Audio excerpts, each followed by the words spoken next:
Utah's news, traffic, and weather station.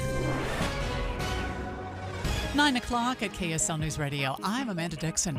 Our top story this hour, police are looking for a suspect in a shooting that left one man in the hospital in Springville last night. Springville Police Lieutenant Warren Foster says this happened near 1300 West and 50 North. We don't know at this point if this is a random act or a targeted act. Right now, we're just trying to get as much information as we can. Foster says a 35-year-old man was shot 3 times, but he is expected to recover. Police say the suspect fled the scene. Police describe the suspect as a 5'6" man, last seen wearing dark blue jeans, a black hoodie, a black beanie, and red high-top tennis shoes. The suspect is considered armed and dangerous. Our top national story this hour from ABC News. A man arrested near a Trump rally over the weekend has been released on bail. The suspect has been charged with carrying illegal guns. Federal authorities are looking into the background of a man arrested at a security checkpoint near a Trump rally with a loaded handgun, shotgun, ammunition, and fake documents, including several passports found in his vehicle. But Vim Miller, 49, was released on $5,000 bond and is charged on misdemeanor gun offenses. Sources telling ABC News that so far the investigation has not turned up evidence of Miller making threats against Trump, which may explain why he's been released. ABC's Chief Justice Correspondent Pierre Thomas reporting. Your money at this moment, the Dow is up 49 points. We're at 42,910 right now. And coming up, today is going to be in the 80s. Again, we have a couple more of those ahead. KSL Weather is next. KSL News Time, 9:02.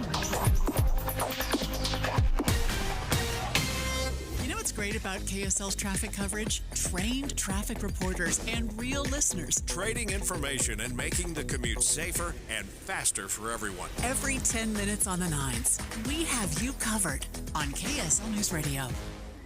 Life can feel hard or overwhelming sometimes, but you don't have to face things alone.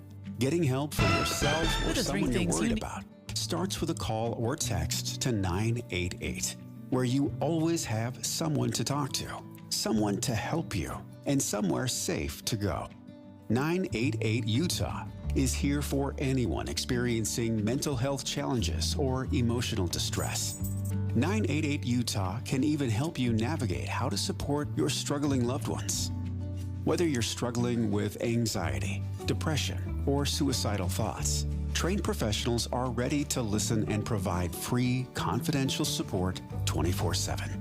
Utah, don't hesitate to call or text 988 for you or someone you care about. The caring staff at 988 Utah can connect you to the right resources.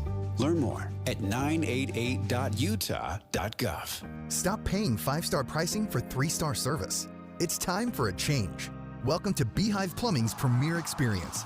With our Beehive Premier plan, you have access to our VIP phone number and website to ensure prompt and reliable plumbing service by an expert 5-star technician.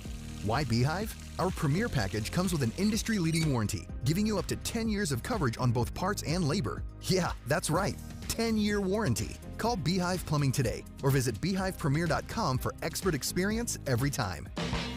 In business, service is everything.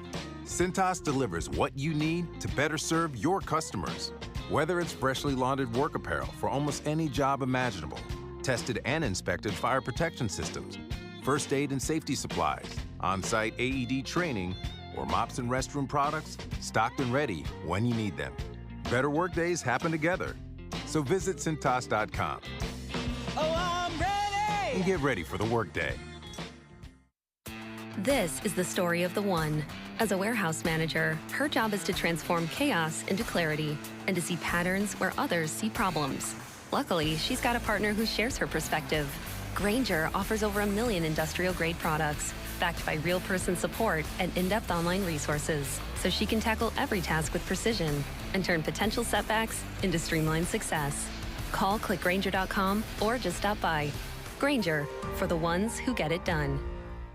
My name is Brian King, and I'm running to be your governor because Utah is headed in the wrong direction, and we can do so much better. If you're frustrated by politics today, if you feel like politicians aren't listening to you, if you're looking for something different, for a leader who prioritizes common sense and bipartisanship, you have a place with us in this campaign. Join us and vote for Brian King for governor by November 5th. for the better. Paid for by Brian for Utah. Traffic and weather together, brought to you by Sinclair's DinoPay app. Save up to 20 cents per gallon. And here's Jason Jones. Other than the construction barrels northbound on Legacy Parkway in the Farmington area, everything else is looking pretty fantastic. Not seeing any accidents and no major slowdowns or delays anywhere. You may sporadically run less than 70 miles an hour as you're on northbound I-15 in the Salt Lake Valley. But if you're coming in and out of Tooele, no problems. I-80 or the 201, those are looking good. And the rest of your highways and side streets are at regular speeds. Are you facing wage garnishments and threats from the IRS? Don't face the IRS alone. Call Utah Tax Attorney Jordan Wilcox. Visit taxhelput.com. That's taxhelput.com. I'm Jason Jones in the KSL Traffic Center. Temperatures are going to cool down later this week on Thursday, but not today. Today will still be in the 80s, 82 for a high. Right now it's 64 degrees. I'm Amanda Dixon from the KSL Common Spirit Health Studios. Listen online at kslnewsradio.com. We're Utah's news, traffic, and weather station. Dave and Dujanovic, your morning companions for talk, analysis, and key perspectives on Utah's biggest stories on KSL News Radio. Hey, thanks for tuning in this morning. No Debbie Dujanovic, but don't worry. We've got Greg Skordas filling in, our KSL legal analyst, host of KSL at Night. Greg, excited to have you with us because I think we have an incredible show lined up. Let's start off, because it's 9:06, with the launch. Sequence engaged. And here are the three things that both Greg and I want you to know. Countdown. 3. Let's start off with electric vehicles. The average price of a new EV, about $56,000. Go ahead and swallow that one for a minute. The average resale price of a 3-year-old EV is about $28,000. So in 3 years, you'd go from 56 down to 28. And did you know that most people, almost half of people that are EV owners, say they're likely to switch back to their gas-guzzling car? That includes me, Dave. No, stop it. I bought EVs a couple of years ago, thought I was ahead of the curve. Looking back, I'm like, my next car is going to be gas. I know that's horrible to say, but I'm in that position. Countdown. 2. Ballots go out tomorrow here in Salt Lake County. Prepare yourself, folks. You're going to have a 2-page ballot, front and back. That's right, 2-page ballot. Salt Lake County Clerk Lanny Chapman is going to join us live at 9:35 to break down what's included in these 2 pages, as well as everything you need to know to prepare to cast your vote. And there's just a lot to be voted on this year, so it doesn't surprise me at all. General election, local elections, ballot initiatives, constitutional amendments. It's going to take 2 pages. And I want to know, how do I do my homework on this? Because that's a lot of issues just to know off the top of your head. Launch. Countdown. 1. A man with a shotgun, a loaded handgun, ammunition, fake passports, all found in his vehicle, arrested just outside of Donald Trump's rally on Saturday night. He's in Coachella, that's Southern California. It's in the desert. The Secret Service is now looking into the case. Now, this obviously comes on the heels of 2 previous assassination attempts on the former president this year. Did we almost see a third? I probably did have deputies that prevented the 3rd assassination attempt. It almost sounds like this one's a little different, that maybe he was there to protect the former president. I mean, at one point you have people that are showing up to cause harm. He seems like he was there as a Trump supporter, making sure no one else does harm. We'll see. Who knows where that one's going to land. Dave and Dujanovic. The launch. Commence. Dave and Dujanovic. Special coverage of the top national story. So as they're looking into this, investigators in Riverside County, California, they're looking into this man who was arrested just outside of Trump's campaign rally. This was on Saturday. This man, they've learned, is from Nevada, and they found this: a shotgun, a loaded handgun, ammunition. The several fake passports is especially interesting. All of this was found at a security checkpoint. Now, this security checkpoint was being run by the local sheriff's office. They hadn't actually gotten in to the checkpoint where the Secret Service were. This was, I guess there were, I think, 3 layers of security. He'd gotten past the first one, and then he got stopped at the sheriff. Fake passports do scare me. I mean, they're not that easy to create. It's hard for me to get a passport when it's time to renew it. Right. But I mean, back in the day, we all had fake driver's licenses, but there were these agencies that made them. They were up in Idaho. It was great. You could go get a fake driver's license. Fake passport. I haven't seen many of those. That's got to be tough. Greg, you just ripped. The statute of limitations is run. I'm cool. I had no idea good. you had your fake driver's license. I think the fake passport, that is fascinating. I would like to know more about where that came from, you know, and I think it speaks to another layer of malevolence or possible malevolence that obviously they're going to look into.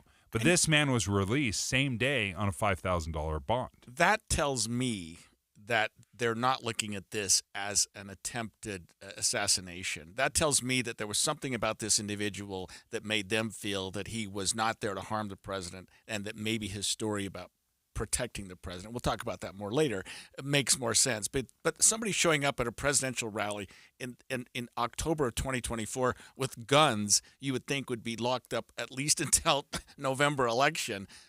Book and release on $5,000 bail, that's what you get for like a low-level felony. You know what I mean? That's a very low bail. I wanted to hear more from the Riverside County Sheriff, Chad Bianco, because I think obviously it was all very new. They don't have the history. They hadn't completed the investigation yet. But listen to what Sheriff Chad Bianco had to say. If you're asking me right now, I probably did have deputies that prevented the 3rd assassination attempt. If we are that politically lost, that we have lost sight of common sense and reality and reason, that we can't say that, holy crap, what did he show up with all of that stuff for and loaded guns, and I'm going to be accused of being dramatic? We have a serious, serious problem in this country. But Dave, if he's there and this officer is saying we saved a potential 3rd assassination attempt, that guy's not going to be booked and released in jail on a $5,000 bail, if that's true. I mean, there's something about this that doesn't feel right. Either he's there as a patriot, honoring his Second Amendment rights, or he's there to cause harm to the former president. Either way, the fake passports themselves might justify holding him a little while in jail. You know what I mean? I mean, that's got to be a felony all by itself. Yeah, as I was listening to it, obviously you're going to err on, cracking down as hard as you can, and you have to think of it that way. You have to think worst case scenario. But obviously he's talking in these charges or this release. This was the local gun charges, right? Right. It's having this weapon at that location. It's a state charge, but all of that, the release is before there's been a federal investigation. Right. Okay. So there are Absolutely. still yes. That's still a possibility and on the horizon. Yeah, and they may be visiting that man again. The FBI may be showing up at his house this afternoon and saying, "Hey, you have the right to remain silent," and ask him a few questions and see what he wants to say. Who knows? I mean, it's getting out of hand. It really is, and I feel sorry for the Secret Service. We'll talk about them later as well. But they've just got to be on their toes all the time. This one, it seems, Dave, was actually stopped by local law enforcement, not by the Secret Service. Yes, and when it was stopped by local law enforcement, I think it'll be interesting to see how seriously the Secret Service take this, because obviously everybody's on high alert after 2 assassination attempts on the former president. Right. And there was a kind of this strange little addition. We learned from ABC's Alex Stone that this individual may have been a sovereign citizen. Can you speak to that at all, what a sovereign citizen is? Or only because I've represented about 20 of them. Okay. But, I mean, almost like a sovereign nation, like I'm not subject to your laws. A lot of them are tax avoiders. They're saying, well, I'm a sovereign citizen. I don't have to pay your income taxes because I don't like what you're doing with it.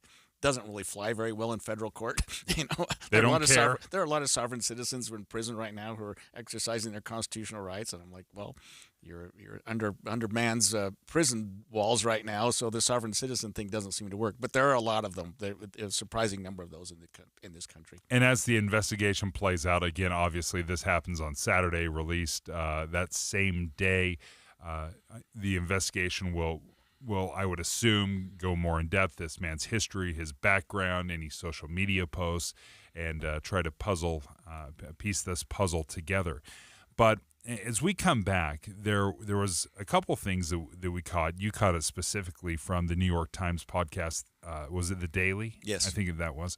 It was talking about some of the problems with the Secret Service, how they're underfunded, how many people, I just learned this, how many agents they've lost in just the last couple of years. Nearly 20% of their agents they lost over a 2-year period. And that tells you a lot about what's going on there and the morale and what's happening within that office. We'll learn more about the Secret Service issues that have led, many believe, have led to these 2 assassination attempts and possibly a third.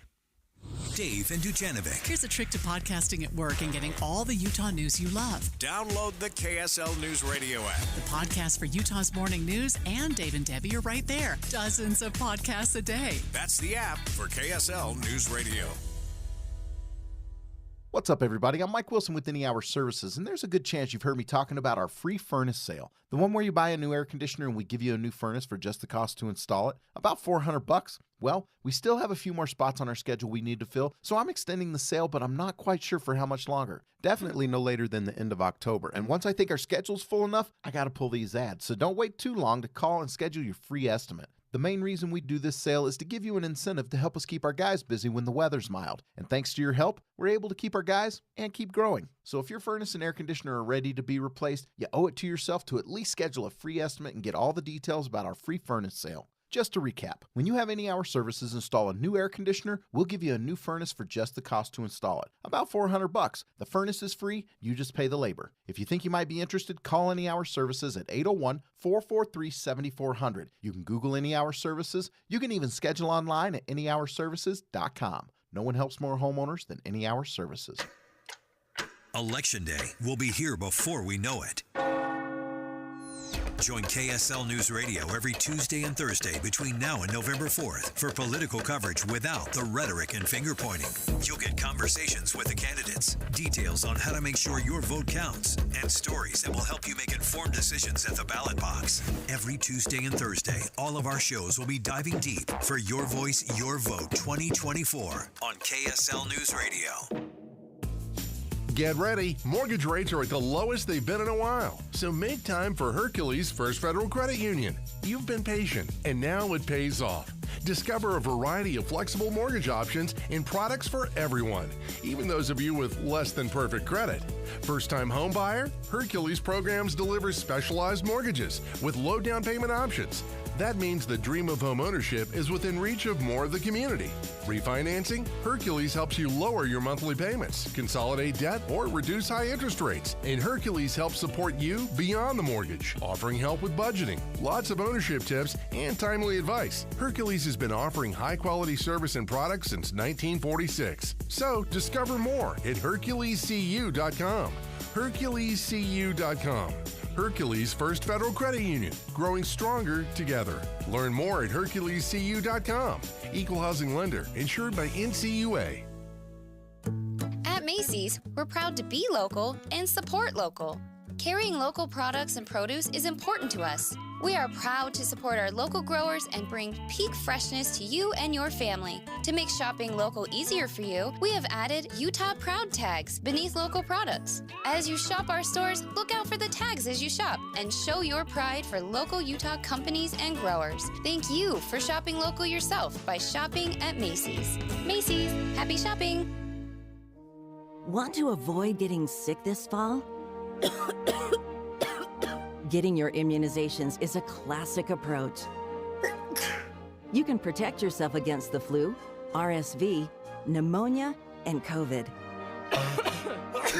Does that sound like music to your ears? Then talk to a doctor or healthcare provider. And visit uptodate.utah.gov to learn more. At the UPS Store, we know being a small business owner means holiday time is still go time. Still get those orders shipped time. And still re-up on stamps and supplies time. That's why this upcoming holiday, while others close up shop, we'll be open.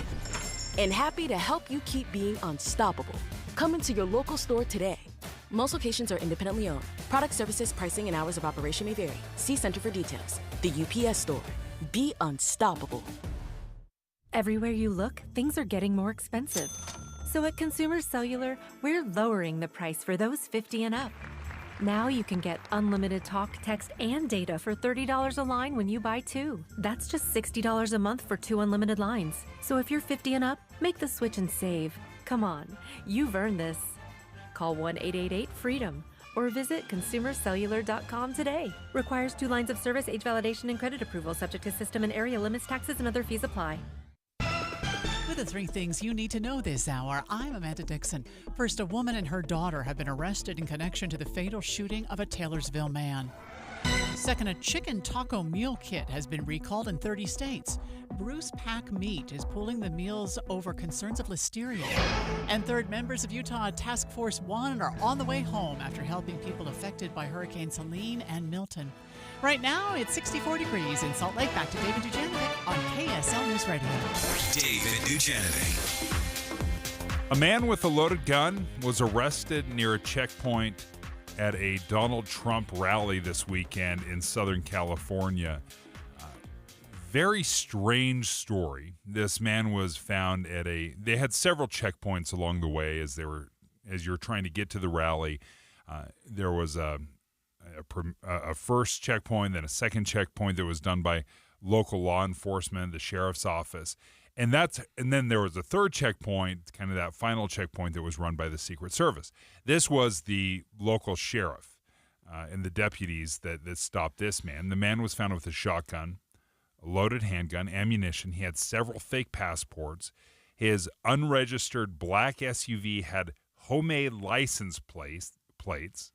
The man claimed to be a journalist, but he didn't have any of the proper credentials. And then the deputies are looking into this SUV. It's a mess. It's in disarray.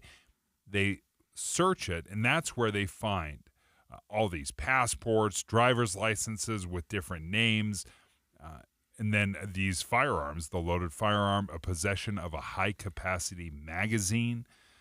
Greg Skordas is filling in for Debbie Dujanovic today, and it's interesting in the last segment you mentioned that he had described himself as a sovereign citizen. Yeah. Now that you're talking about what they found, it's all consistent. He's got his own license plates because he doesn't think he has to be subject to man's laws. He's got his own laws, so he can make his own license plate. He doesn't think he needs to go through the government's typical restrictions with respect to passports, driver's licenses, identification, because he doesn't exist in the system the way you and I do. You know what I mean? Yeah. So now I'm hearing more and more about him from your description. Yeah, that's a classic description of someone who considers himself a sovereign citizen.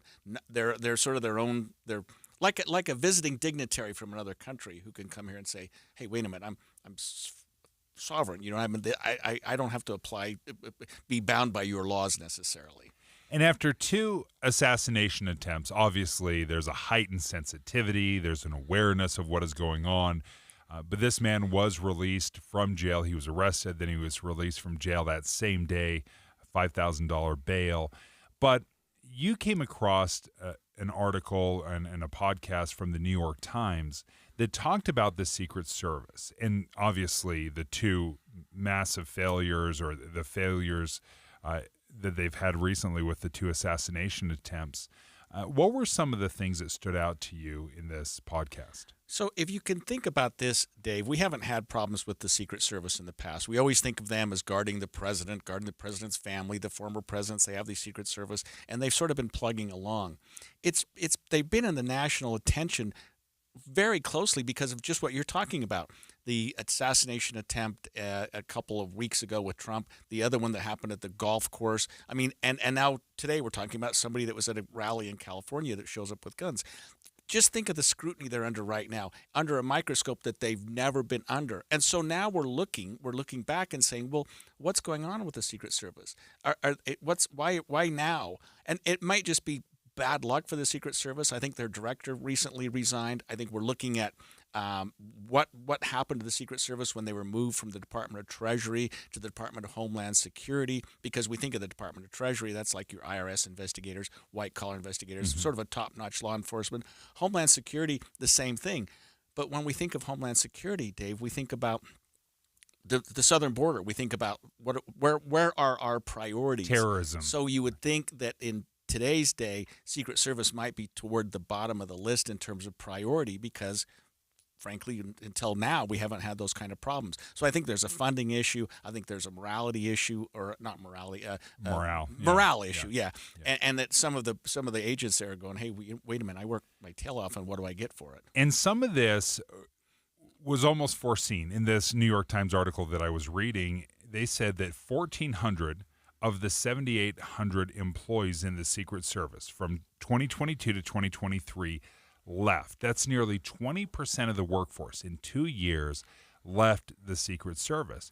In part, they believe, was because 2024 was obviously just going to be this brutal schedule for the Secret Service. They have obviously presidential campaigns, political conventions, a NATO summit. It was one of the busiest years in Secret Service history. So they lost this huge chunk of Secret Service agents, the most well-trained and seasoned, and then they're trying to replace them, obviously, with newer, less experienced agents. And here's a problem that I see with the Secret Service. I think they do a good job. I think they're an adequate federal agency. But Trump and Harris and others are traveling all over the country right now. And so they have to rely, as they do, on local law enforcement. I mean, you can't just have Secret Service at every golf course in Pennsylvania, where both of those candidates are right now. You can't have them monitoring the shopping centers or the streets. I mean, you have to say to local law enforcement, hey, we're going to be in Salt Lake this week, Salt Lake County Sheriff's Office, Salt Lake City Police Department. We need some help. We need you to back us up. And I think law enforcement generally do work well with the Secret Service, but it's a little bit of a problem because, I mean, this country's so big and so many people have firearms because they're legal. I mean, it's so important to us that it's hard. I don't know that I necessarily agree with a lot of the criticism that the Secret Service is facing right now.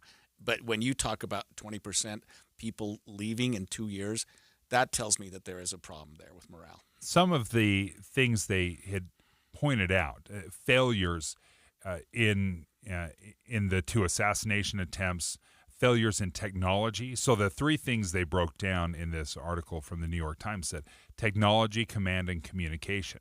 The failure in technology means that the assassin was able to use drone to surveil the area. Right. The command allowed that nearby rooftop to be left unprotected. And that's kind of what we're talking about, is command. Like, who's in charge? Yeah. When Trump shows up at a rally in Boston, Massachusetts police, Secret Service, local police, that's an issue. I mean, I cut you off there. But when you talk about command, it's who's in charge. Right. It really is. Is there a clear delineation of your job, your responsibilities, and my job and my responsibilities?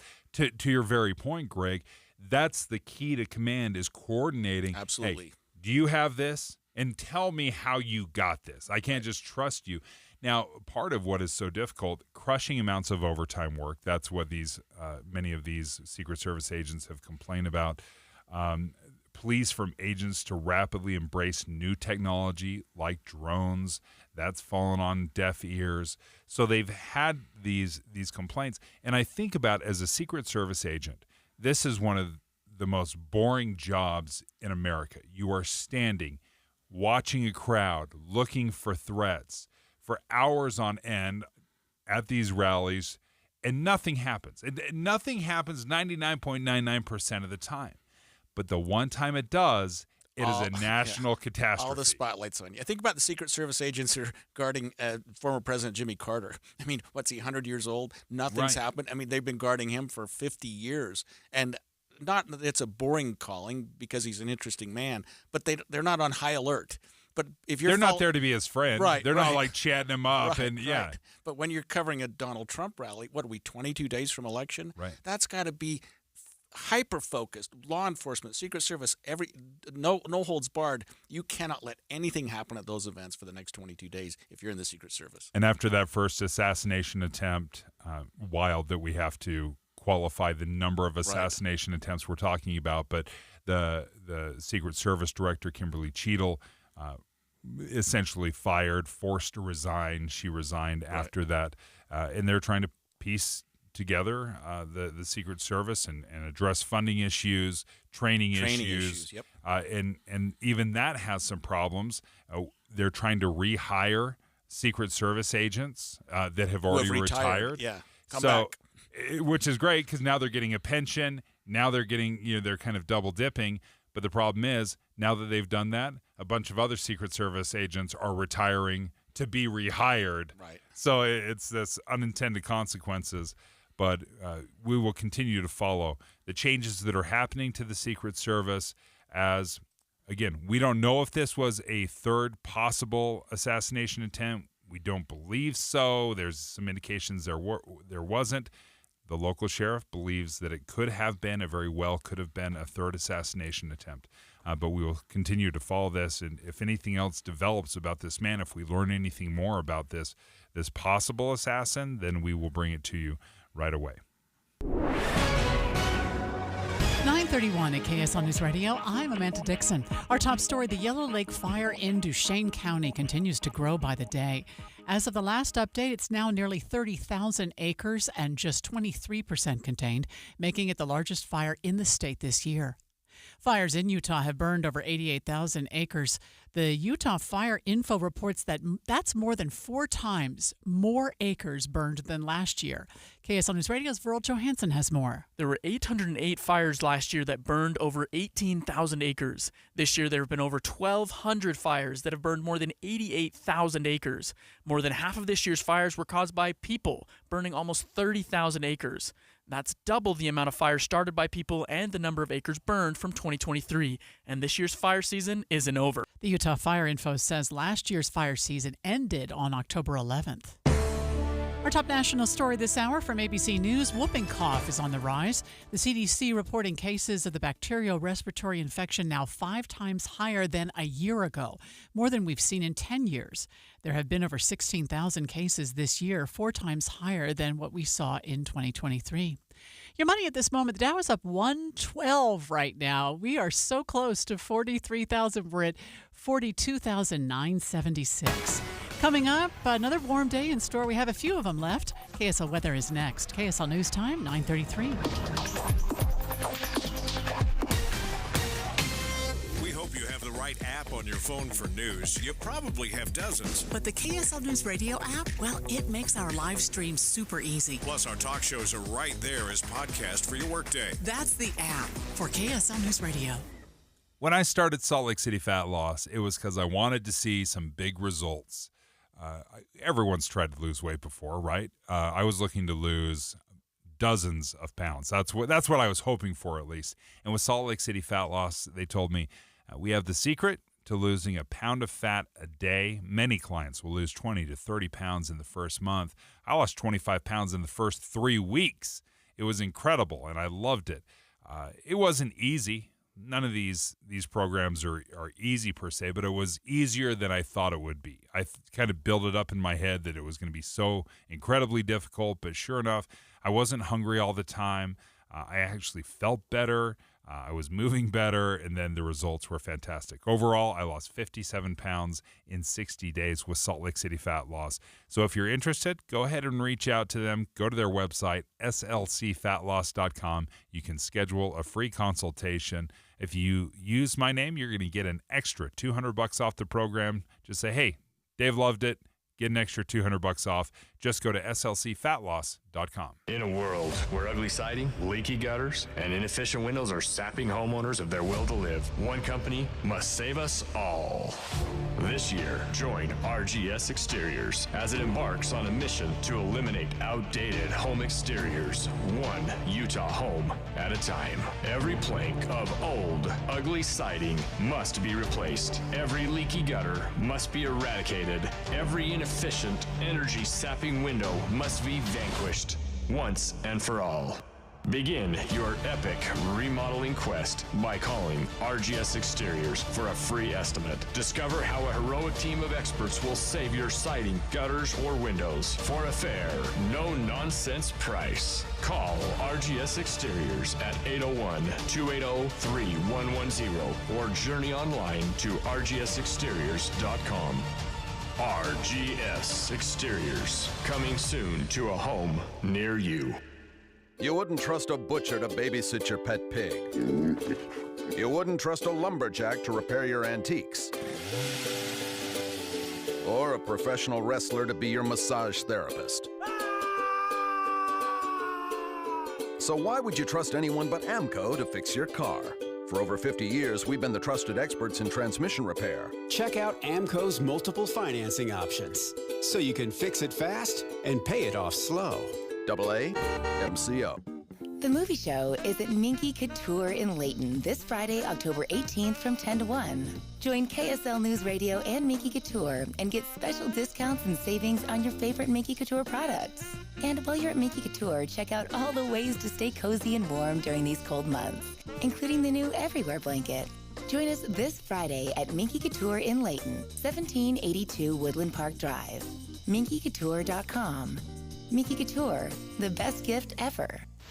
Traffic and weather together, brought to you by Sinclair's Dino Pay app. Save up to 20 cents per gallon. And back to Jason Jones. And now we have construction barrels both north and southbound on Legacy Parkway up in the Farmington area. And you're going to stick to the right on both of those directions, both north and southbound. We've got a lane blocked. This is eastbound on the west side belt as you are headed over towards I-15. It's right around the Redwood Road area. You're going to want to stick over to the right there, causing just a little bit of slowdown. And I'm not sure if there's no accident that we can see, but it might be some debris in the road that they've closed that left lane off for. Use Superior Water and Air for all your HVAC and plumbing needs. Call 974-9090 or visit superiorwaterandair.com. Superior Water and Air. I'm Jason Jones in the KSL Traffic Center.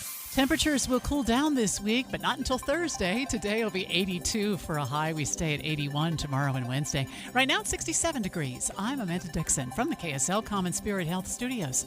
Listen online at kslnewsradio.com. We're Utah's news, traffic, and weather station.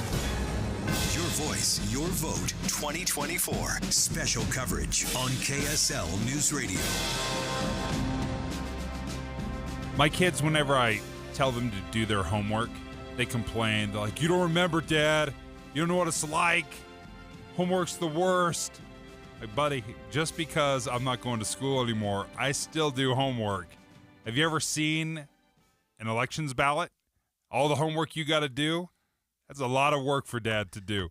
And this year, 2 pages, double-sided. I mean, there must be dozens and dozens and dozens of races that we're voting on.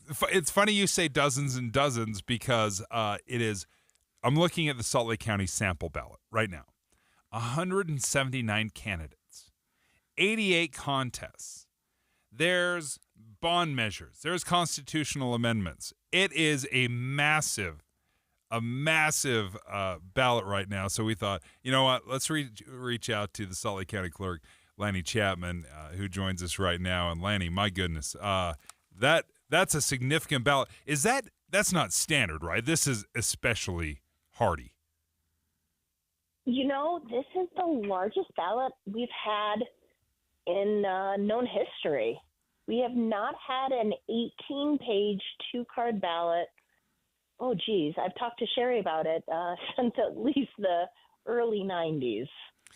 But, Lanny, this is an important cycle, and I can understand so much of what's going on. We've got the presidential race. We've got the Senate race, the seat that's been vacated by Mitt Romney. All 4 congressional districts, of course. It's a big race in state offices. We've got the governor. We've got the attorney general. Salt Lake County has a major race with the Salt Lake County mayor. There's this $500 million bond, I think, that's on the ballot. And then, of course, you always have the list of your 30 judges that you don't know. they're all very good. And then the constitutional amendments, A and D, maybe not counting, B and C. Yeah, let's take a look at those. I mean, how are we educating voters about all this, Lanny? Yeah, so you can go to my website, slco.vote, and learn more about the candidates, the questions that are being posed to us, and you can find out even more about the judges, judicial retention. And unless you're in front of those judges day in and day out, you're not going to know who's doing a great job and maybe who we need to get rid of. So there are some great websites, and you can find links to them on my website, slco.vote, or you can even look at the Lieutenant Governor's website, vote.utah.gov, to do your research, like Dave was saying. Lenny, on those websites, is that provided from the candidates themselves, or is that a summary that is being done by somebody in government? Yeah, so the candidate bios are provided by the candidates themselves.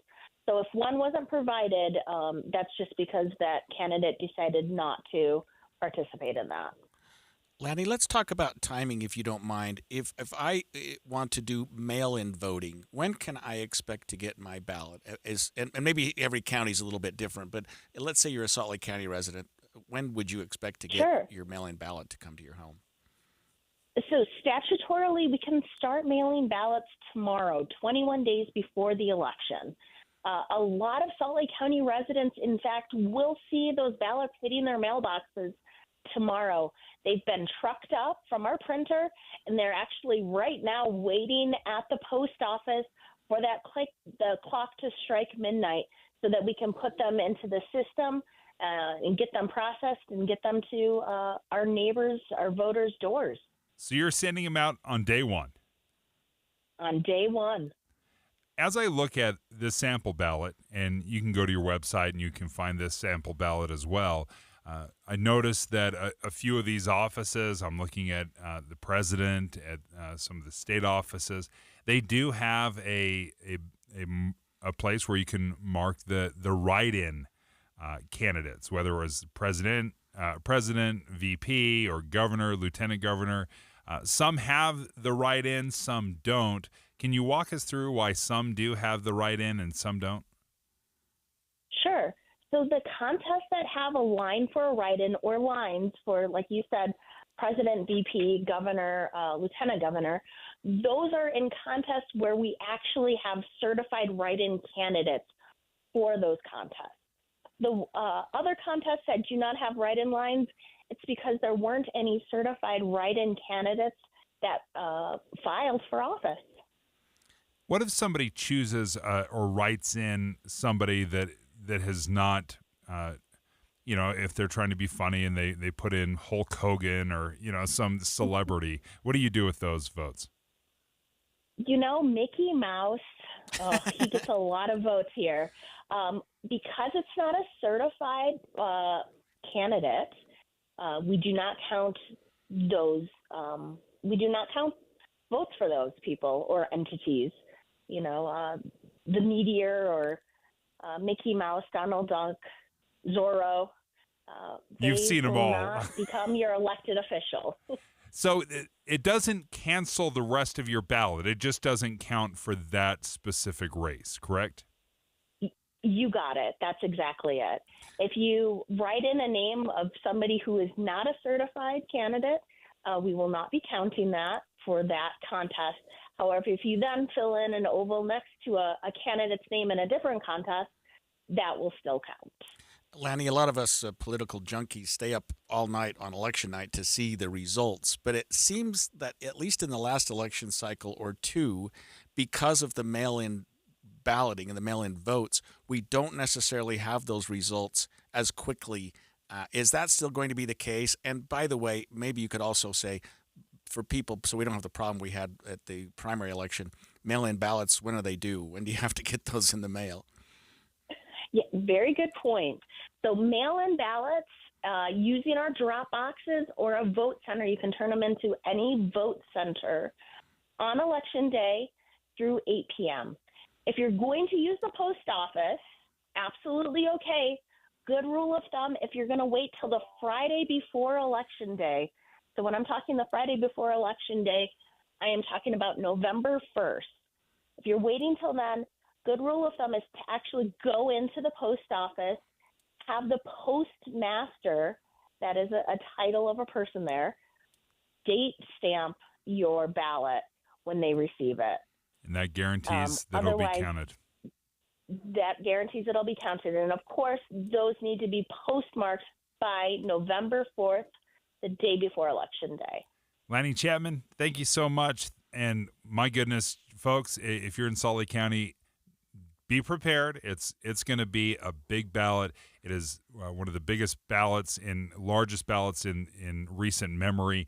179 candidates, 88 contests.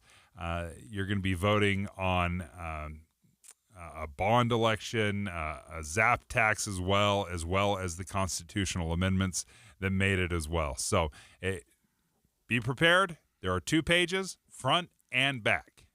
Dave and Dujanovic. A lot of us are filling our workdays with podcasts. When you're working, go to KSLNewsRadio.com. Click on Dave and Debbie's podcast and pick a topic and story length. Podcast with Dave and Debbie. Then get to work with KSL News Radio.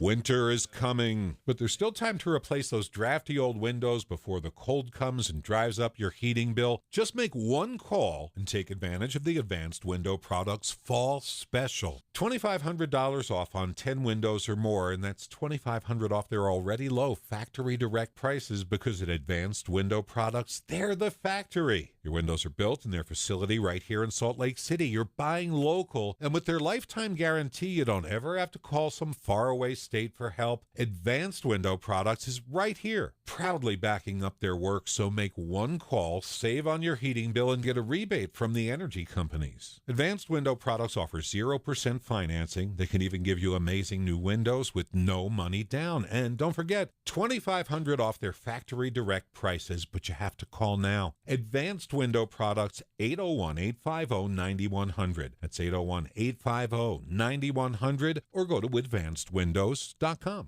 You trust us for news and information in your car. Now trust us at home. KSL News Radio has you covered, keeping you informed on the latest breaking news, weather, traffic, sports, and more. Listen on your Amazon Echo or Google Home device. Just say, Alexa, open KSL News Radio. Or listen on the KSL News Radio Listen app. Text the word app to 57500. KSL News Radio. We have you covered.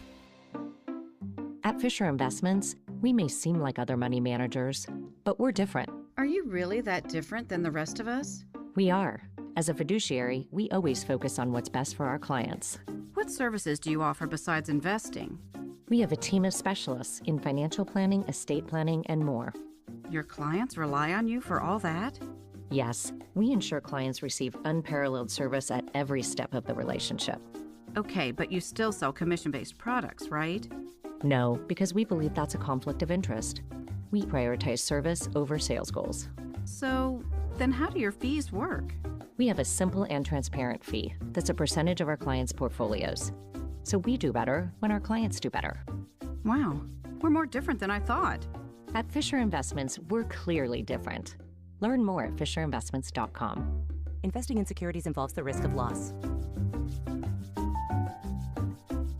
Common Spirit Health. Hospitals, clinics, and caregivers all connected to advance healthcare in Colorado, Kansas, and Utah. Healthcare with human kindness is here. Hello, human kindness. Hi, friends. Dan, the laptop man here from PC Laptops. In celebration of over 32 years of serving humans in Utah with their computer and tech needs, we've slashed our prices. And these are the new 2025 models. Here's the deal. You can get our new 2025 S1 desktop with a blazing Ryzen 5 processor, 16 gigs of RAM, and over a terabyte of blazing fast storage on this promotion. We also have our new 2025 SM3 laptop with the Intel i5 processor, 16 gigs, and over a terabyte of storage for $999. You can take one home today for $999. And you also get the peace of mind of our lifetime service warranty. We also have 12 months special financing available, and they start as low as $29 a month. But hurry in because supplies are limited. Because at PC Laptops, we love you. PCLaptops.com. Take home a blazing fast 2025 model desktop or laptop for $999 at PCLaptops.com. Exciting news! Master Electrical Services has joined Mountain Home Services. This is Derek Overstreet of the New Millennium Group and host of Stop Working and Start Living Radio. If you're close to or in retirement and you don't have a tax plan, call us right now. 888-999-6370. That's 888-999-6370. Listen, our country's been spending like never before, and the tax bill is coming soon. If you need an income tax strategy and a financial plan that will get you through the rest of your life, give my team a call, 888-999-6370. That's 888-999-6370. If you want an investment plan that allows you to keep more of your gains and pay less taxes, give us a call, 888-999-6370. My team specializes in the type of plan that will get you retired 3 to 5 years sooner than you thought possible. So, get a no-cost tax analysis by calling 888-999-6370. That's 888-999-6370. My team is standing by now. With the 3 things you need to know this hour, I'm Amanda Dixon. First, the Utah Fire Info says fires have burned nearly 90,000 acres, more than 4 times more acres than last year, and this year's fire season is still going. Second, a Cache County farm killed nearly 2 million chickens after they were infected with bird flu. And third, the Utah Hockey Club continues to shock the league with 3 wins in 3 games, and the last time were overtime thrillers in New York against the Islanders and the Rangers. Right now, it's 67 degrees in Salt Lake. Back to David Dujanovic on KSL News Radio. Dave and Dujanovic. Dave and Dujanovic. Oftentimes when we talk about new laws that get enacted, we think about the punishment if you get caught. But one of the things that stands out to me is this new road rage bill that passed. And it was asking police to start tracking, and this was the key, to track road rage in a better way.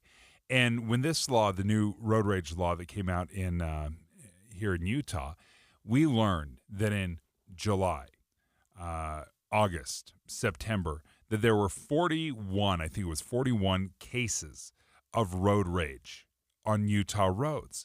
And we all of a sudden started getting a clearer picture of how common road rage incidents were happening in Utah. I wonder if a similar thing will happen here with domestic violence, because we know domestic violence is incredibly prevalent. 1 in 4 women, 1 in 7 men that are 18 or older are victims of severe physical violence by an intimate partner in their lifetime. Those numbers are really stunning to me. I mean, 1 in 4 women, 18 and older, have been the victim of severe physical violence by an intimate partner. Even in my career, Dave, even dealing with domestic violence cases as often as I do, that seems like an awfully high number. It's tragic. It's a staggeringly high number. And October is Domestic Violence Awareness Month. And we wanted to bring on Senator Todd Weiler, because one thing that Utah has done is we've increased awareness amongst law enforcement. A lethality assessment is being required when there's a domestic violence situation. And Senator Weiler, as you join us, help us and remind us what this lethality assessment is. Yeah, thanks, Dave. Thanks, Greg. So The lethality assessment has been around in Utah for over a decade, but about a year and a half ago, it became mandatory for officers to start asking victims or perceived victims of domestic violence these 11 questions. And I'll just give you one of them. It takes about 2 minutes. One of them is, if this is a woman, you could ask, the officer would ask, has he ever choked you? And we know if the answer is to yes, just to that question alone, we know it's much more likely that this woman is in much more danger than she would otherwise be if he had never choked her.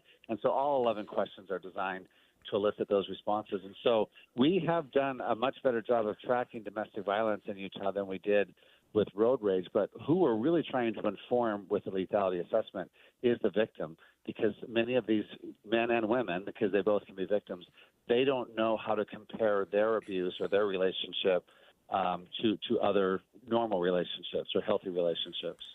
Todd, I have to applaud you and the legislature for doing this and for putting an increased emphasis on these lethality assessments, because I think they have made a difference. And what happens, of course, is law enforcement will arrive at a scene. Often the victim, usually a woman, will either say, I don't want to talk, or I don't want to participate.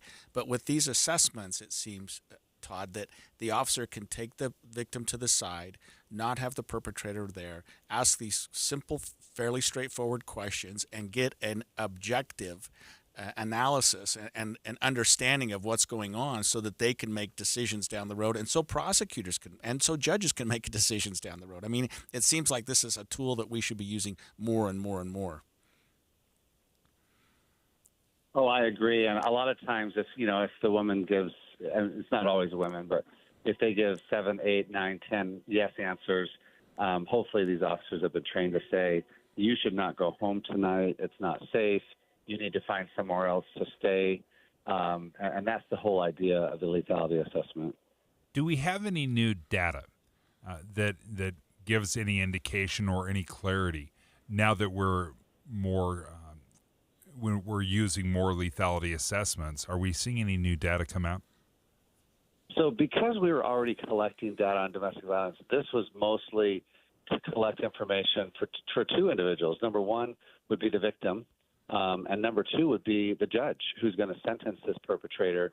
I designed the bill so that the judge could get the score. So if the score is 4, the judge would know that the victim answered yes to 4 of the 11 questions. If it's 7, then 7 of the 11 questions, et cetera, because that gives the judge an indication of how severe, the report of the victim was. Todd, how has law enforcement responded to the increased emphasis on these lethality assessments? That is to say, are they required under the law to do these, and are they following that? I mean, talking about maybe some rural jurisdictions where they are required. In fact, my sense was about half of them were half of the agencies had policies requiring them to be done before our legislation in 2022. I think the compliance has been good. I'm not sure if we're tracking the officers that are ignoring the law, but my guess is, in light of Gabby Patino, whose parents came out to help with this bill, and other high-profile murders, I think most police officers would know that it would be silly for them not to do this. Has the lethality assessment changed since you first introduced it, or since it was first introduced?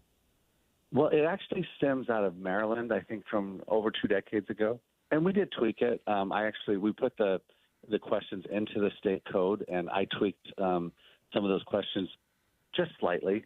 But I think the concepts are the same. So we added the choking question, for example. Right, because that's a fairly definable method of abuse that can paint a lot of pictures. So when an officer gathers this lethality assessment, Todd, where does it go initially? Well, again, the officer's usually there to investigate and perhaps arrest or cite the aggressor. And so this is more of a warning to the victim to say, hey, you may not realize it, but you are actually in a tremendous amount of danger. A lot of these victims are shocked. I mean, if you have a couple that started dating in high school and now they're in their early 30s, and this is maybe the only serious relationship the woman's ever been in, she might think that this is how all marriages are or all relationships are. And to get this information to say, wait a second, the things he's doing to you are very high predictors of, more serious violence, perhaps even death in the future, that comes as a rude awakening to some of these victims. Are there any protections in the final minute that we have here about false allegations? If a woman says yes to all 11, or without maybe proof or without a further investigation? So it's, and Greg's probably more attuned to this than I am, but it's already against the law to lie to a police officer, in making a police report. That's a false police report. There are always going to be, I think, some instances of people trying to get a leg up in a custody dispute or something like that. And so, so inherent in the process is you may get some false reports, but that doesn't mean we shouldn't try to help everyone. And the lethality assessment in and of itself, the assessment does not convict anybody of a crime. Todd Weiler, thank you for joining us, Senator. We appreciate it. And it will be interesting, again, to see over the years as we collect more data, the clearer picture that we receive.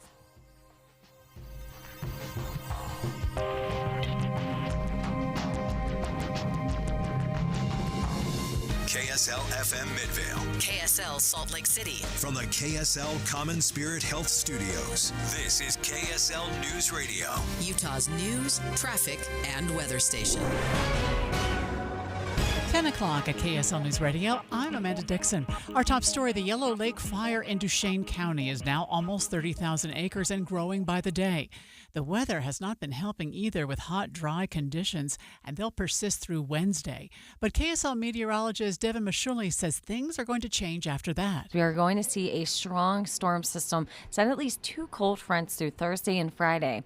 This is likely going to bring valley rain and mountain snow, so hopefully helping put a damper on these fires. Temperatures are expected to drop into the 60s and even 50s for a day here in Salt Lake.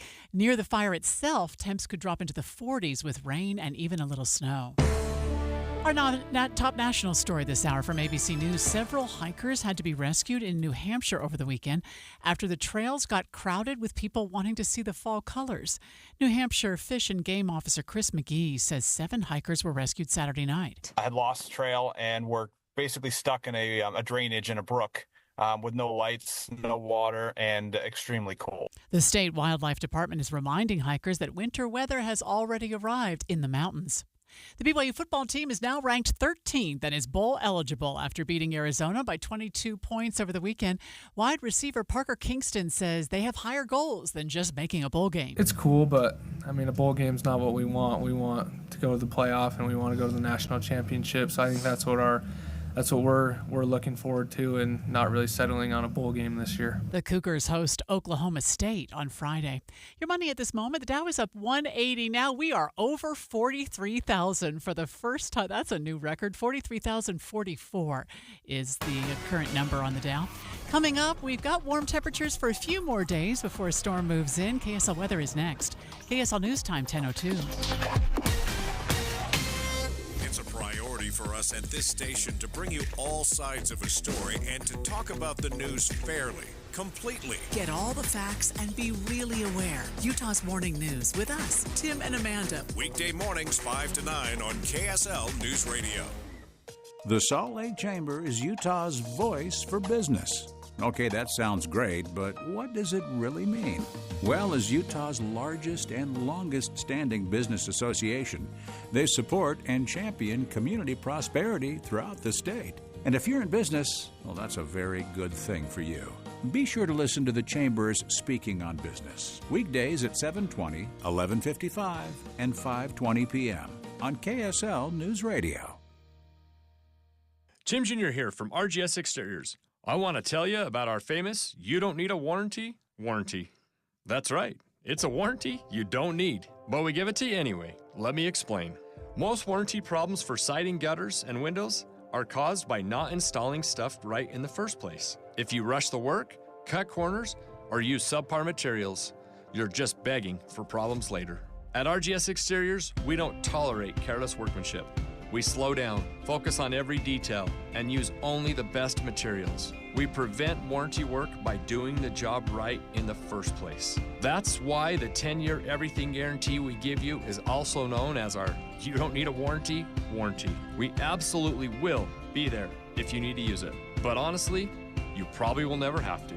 Done right the first time. That's the RGS way. For siding, gutters, and windows, call 801-280-3110 or visit us at rgsexteriors.com. Let me ask you a question. You have a best friend? How big would it shock you if somebody told you that your best friend just killed somebody? 911, what's your emergency?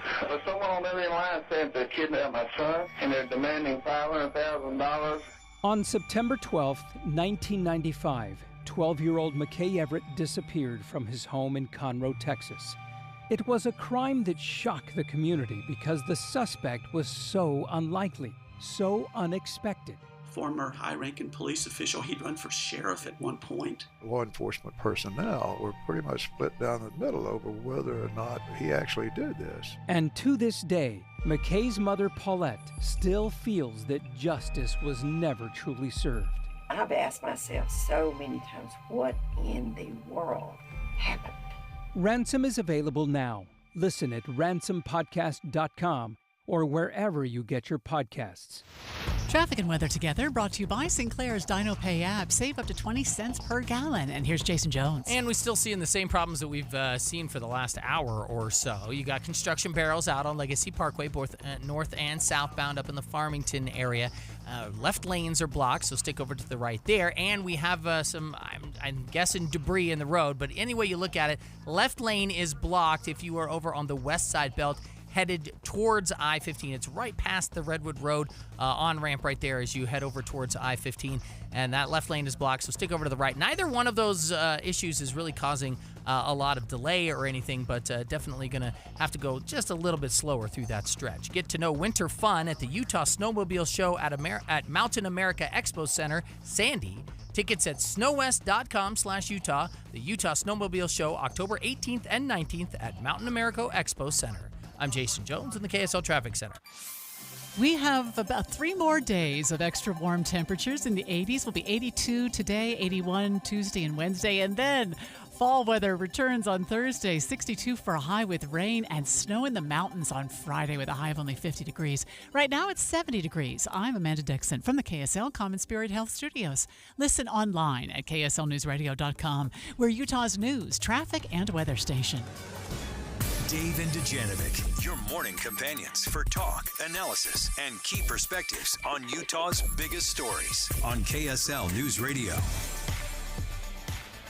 Just a couple of years ago, President Biden had an EV challenge. He wanted 50% of all new vehicle sales to be electric vehicle sales by 2030. So 6 years from now, he wanted 50% of all new vehicle sales to be EVs. And you saw some of this movement happening in various states. California wanted all new vehicles to be electric vehicles by 2034.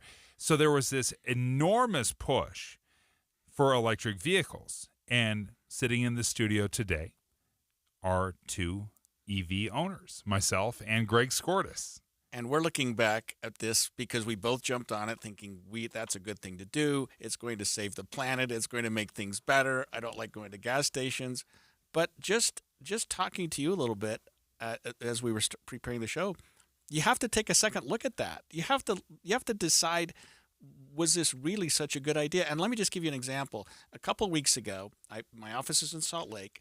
I had court in Tuesday in Fillmore, Wednesday in Castledale, Thursday in St. George, and Friday in West Jordan.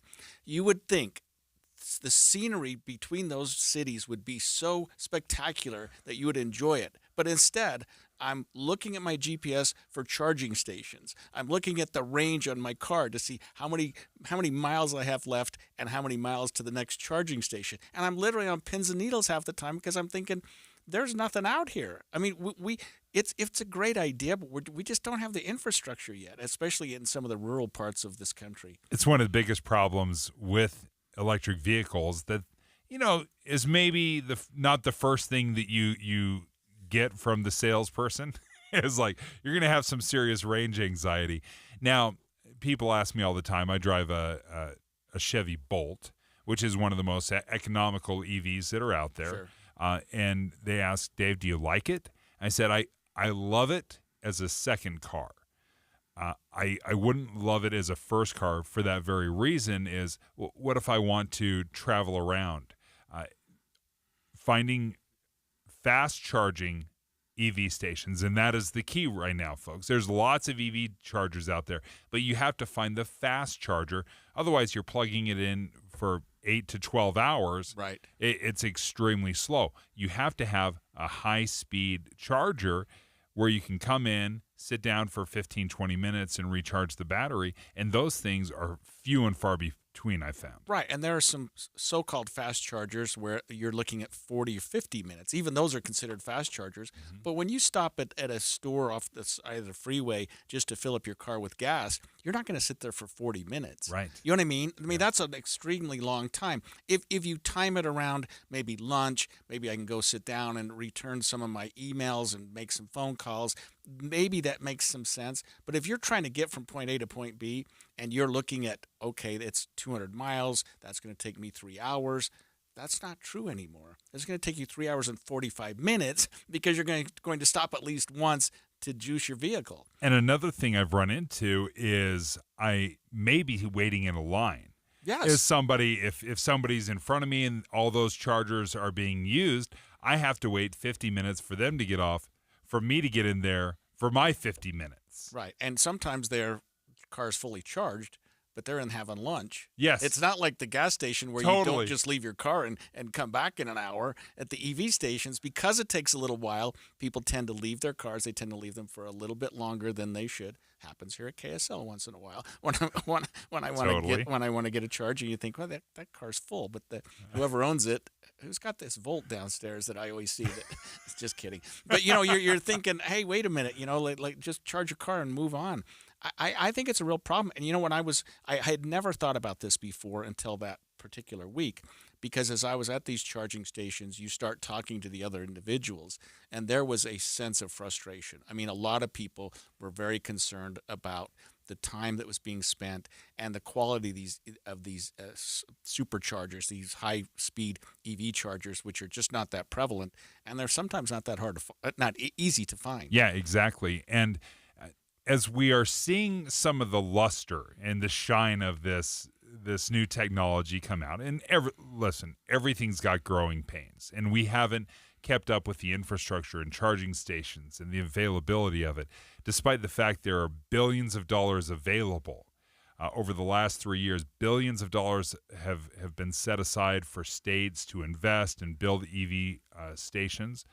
Of the $5 billion that's been set aside specifically for EV chargers, they've built 9.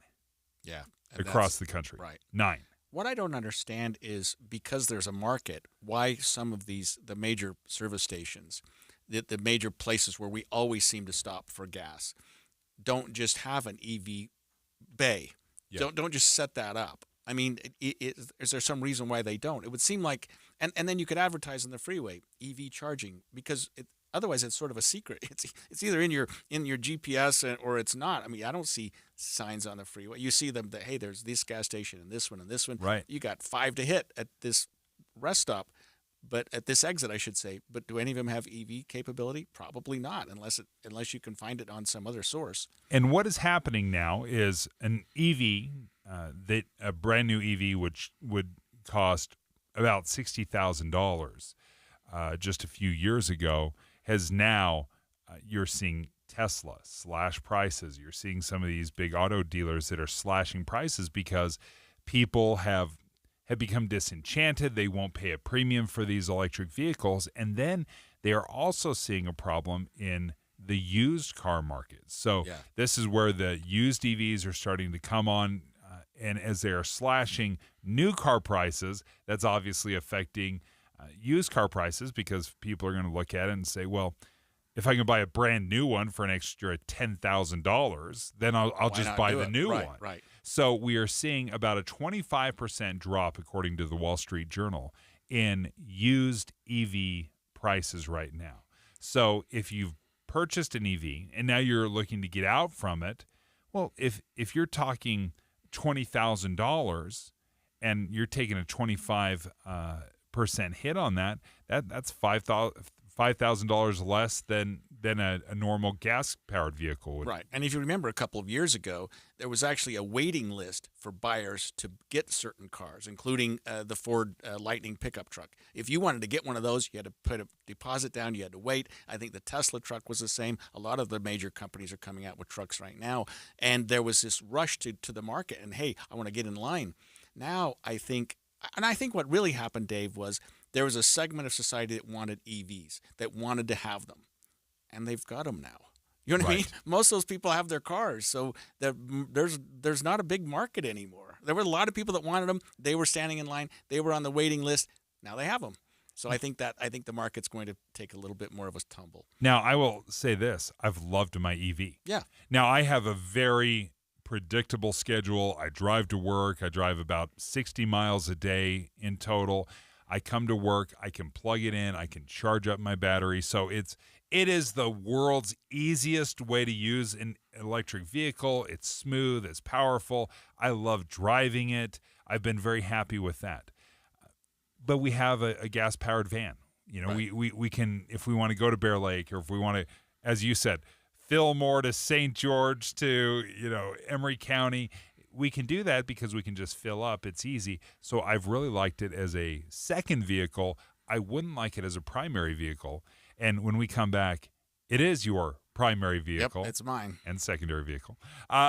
You actually don't have a gas-powered vehicle. And my tertiary vehicle. And All your three of them, tertiary. right. Yeah, you have one of those Lightning. Yeah, right, yes. Beautiful truck. But we want to hear from you because you're going to be surprised. I think you'll be shocked at this, that McKinsey did some research on this, and they asked EV owners, are you going to buy EV again? Or are you going to switch back to gasoline? Wait till you hear the percentage of people that say, nope, I'm done with EV. I'm moving back to gas. And we want to hear from you. What's your feeling right now? Are you an EV owner? And are you going to switch back to gas? Give us a call, 801-575-TALK, 801-575-TALK. Are you going to switch back from EV to gas? Dave and Dujanovic. You know KSL is the only news radio for your car, right? The only news radio for your smart speaker. Come here in the morning. It's the latest news and traffic. In the afternoon, news and updated weather. We have you covered at KSL News Radio. Utah, time is running out. November's elections are fast approaching, and your voice is crucial to holding Utah's judges accountable. What do you know about the judges on your ballot? Are you ready to make informed decisions on judicial retention? Wondering how to stay informed? It's straightforward. The Utah Judicial Performance Evaluation Commission is here to help. Just follow these 3 steps. Step 1, visit judges.utah.gov, your portal to information about all Utah judges. Step 2, select your county to see which judges are on your ballot. Step 3, scroll through and review comprehensive evaluations of performance details for each judge. With judges.utah.gov, you're empowered to make decisions that count. Each click gets you closer to a well-informed vote, strengthening our justice system. Utah, make your voice heard. Visit judges.utah.gov today. And don't miss Dave and Dujanovic Monday for more insights on knowing our judges before you vote. Complete your ballot. Make it count. Your informed vote matters. The election is less than a month away. We've accomplished so much together. You deserve better. And if you're feeling less than informed on local races, get booted up on the candidates. Local races, state races, and national votes that matter to you. Listen all this week in the car. Your voice, your vote 2024 on KSL News Radio. I'm Utah Tax Attorney Jordan Wilcox. Listen to what actual clients have had to say about working with us. Hi, I'm Gary. I'm a building contractor. About a year prior to the market crashing, we had a big job that was unable to pay a bill of about 6 figures. We were still left with a very difficult situation with the IRS. Eventually, at the end of the day, I realized that the penalties and interest were growing faster than my ability to save to deal with it. I had talked to people, and I felt that Jordan Wilcox represented best what I thought could help me, primarily because they were local, and I needed a bigger solution than I was coming up with. It takes too long to figure it out on your own. Hi, I'm Jordan Wilcox. You need a tax attorney that's not afraid to fight for you. Visit taxhelput.com to schedule your free consultation. I would recommend Jordan Wilcox. It feels very good to not have the IRS on your back. That's taxhelput.com. At Macy's, we're proud to be local and support local. Carrying local products and produce is important to us. We are proud to support our local growers and bring peak freshness to you and your family. To make shopping local easier for you, we have added Utah Proud tags beneath local products. As you shop our stores, look out for the tags as you shop and show your pride for local Utah companies and growers. Thank you for shopping local yourself by shopping at Macy's. Macy's, happy shopping! At the UPS store, we know being a small business owner means holiday time is still go time. Still get those orders shipped time. And still re-up on stamps and supplies time.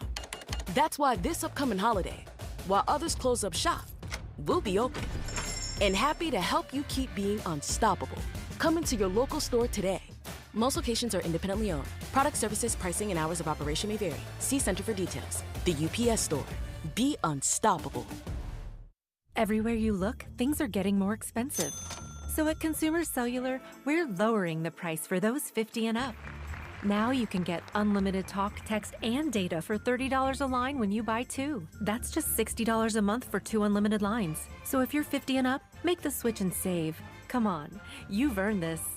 Call 1-888-FREEDOM or visit consumercellular.com today. Requires 2 lines of service, age validation, and credit approval, subject to system and area limits, taxes, and other fees apply. Getting help with electrical repairs is easier than you think. All you have to do is call Any Hour Services or schedule an appointment at anyhourservices.com. No one helps more homeowners than Any Hour Services. Gear up for your hunting season with the Shields Hunting Sale event, running now through October 20th. Take advantage of great savings, like $300 off Vortex Fury HD 5000 rangefinder binoculars, $200 off Leupold VX5 HD scopes, 40% off First Light Cypher clothing. Get a $150 gift card with purchase of Seekins Havoc PH2, and discover so many more in-store and online. Save on your favorite brands, now through October 20th at Shields and Shields.com. With the 3 things you need to know this hour, I'm Amanda Dixon. First, the Yellow Lake fire in Duchesne County is now almost 30,000 acres and growing by the day. Second, we are 3 weeks and 1 day out from the election day, and both presidential candidates are holding nearly daily events in battleground states. And third, fall temperatures will hit later this week with significant valley rain and even mountain snow Thursday into Friday. Right now, though, it's 70 degrees in Salt Lake City. Back to Dave and Dujanovic on KSL News Radio. Dave and Dujanovic. So how are you feeling about your electric vehicle? I was really surprised. This is the perfect conversation for this studio right now because both Greg Skordas and I, both owners of electric vehicles. Now, that's my commuter car. It's really the second car in the family. We got a minivan, so if we go on any family trips, we just take the minivan. But we also love having an electric vehicle. I can commute. I don't pay for gas anymore. That is incredible. But Greg, you went all in on the electric vehicle craze. 3 out of 3. 3 out of 3. But you know what I've learned? Do you have like all-season tires or snow tires or something like that on your car? The reason you do that, Dave, is because one day of the year you're going to get stuck. 364 days, you're great. That's how electric vehicles are. Yeah. 360 days of the year, they're great. But 1 or 2 days of the year, like I was talking about with my multi-county thing, I thought, this is not the vehicle. So you almost have to, at least in this day and age, have a gas vehicle. I don't, but I'm going to get one. I mean, I don't have any choice because I can't do what I did that day. Are you really? I was actually late for court, and you know what I mean? It's just like, I can't do this. Which is sad because you buy the electric vehicle thinking, we both had our reasons for it, money, sort of the whole helping the environment, and just the convenience. You don't get dirty at the gas station, that kind of a thing. I love plugging in. I don't like going to gas stations, unless I go to get a drink or something like that. But boy, every once in a while it hits you hard that, hey, I can't do this. I have to have a gas vehicle. And it was enough, that experience, as you were jumping. Remind our listeners, if they're just joining us, you had a straight day in court in Fillmore, then you had to jump to Castledale, then down to St. George, then back up to West Jordan. And those were 1, 2, 3, 4 days in a row. Not to mention I started in Salt Lake on the first day, actually my home up in Ogden. And so we're just like, man, I thought I wouldn't have done this again without getting a gas vehicle because it was horrific. It was, and I shouldn't say that because I think we should encourage people to get electric vehicles to the extent they want to, but we're just not set up in our country to do what I did that day. And we're taking your phone calls right now. Are you an EV owner? And are you likely to switch back to gas? Because we just saw some very interesting research done by the McKinsey Group, and they found that nearly half of EV owners say they are going to switch back to their gasoline vehicle. Let's start off with Jake and Magna. Jake, where do you land? Hey, so I was actually really interested in getting an electric vehicle. And as an analyst, I looked into this and did a lot of studies on it. And there are 3 critical points to why I didn't commit to getting an electric vehicle. I'll keep them short for you. But first is, when I looked at the used car market, I saw a lot of people trying to sell their car at just below 100,000 miles, because after 100,000 miles, you are responsible to replace the battery if it dies. And that, for some cars, is worth as much as the whole vehicle, $50,000 if you're getting a Hyundai. Number 2 is that when you consider requirements like in California to get an electric car, they're beginning to put a mileage tax per mile you drive to be almost even more than what the gas is valuable here.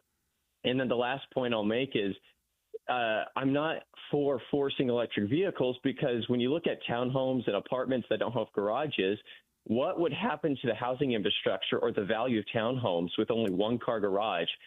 When a family has to have 2 cars, what's going to be the value of the home if electric cars get stuck out in the middle of winter? Those homes are not going to sell. No, I hadn't thought about that. Thanks, Jake. Those are good points. They really are very good points. I mean, especially you think about, we think of gas tax as helping the highways. If you're not paying for gas, how are you helping? He makes a good point. Maybe there's a mileage tax. Yeah. Mitch, American Fork. What do you think, Mitch? Hey, I recently got a plug-in hybrid electric vehicle, and that is the way to go. I get 30 miles on a charge, and that gets me around town to and from work, all on electric. And then I can go wherever I want without range anxiety on gas. I get 2,000 miles on a tank of gas. Oh, yeah, that's I the agree. best. I had a plug-in hybrid. It was great. It had a 30-mile range, and my commute is 48, so I thought, well, this is dumb. But I wished I had it, because you would get 1,000 miles on a tank of gas. My wife would get unlimited miles, really. Just plug it in, you're on your way. And you don't need the fancy high-speed chargers. You can just plug it into your outlet. Oh, that's a great point. I hadn't thought about that, Greg, is when you're only charging up, for 30 miles, you don't need the big fancy $2,000 charger installation into your home. Right. You can just plug it in into your 110. Henry in Salt Lake City, what do you think? Would you ever go back to gas? No, I'd not go back.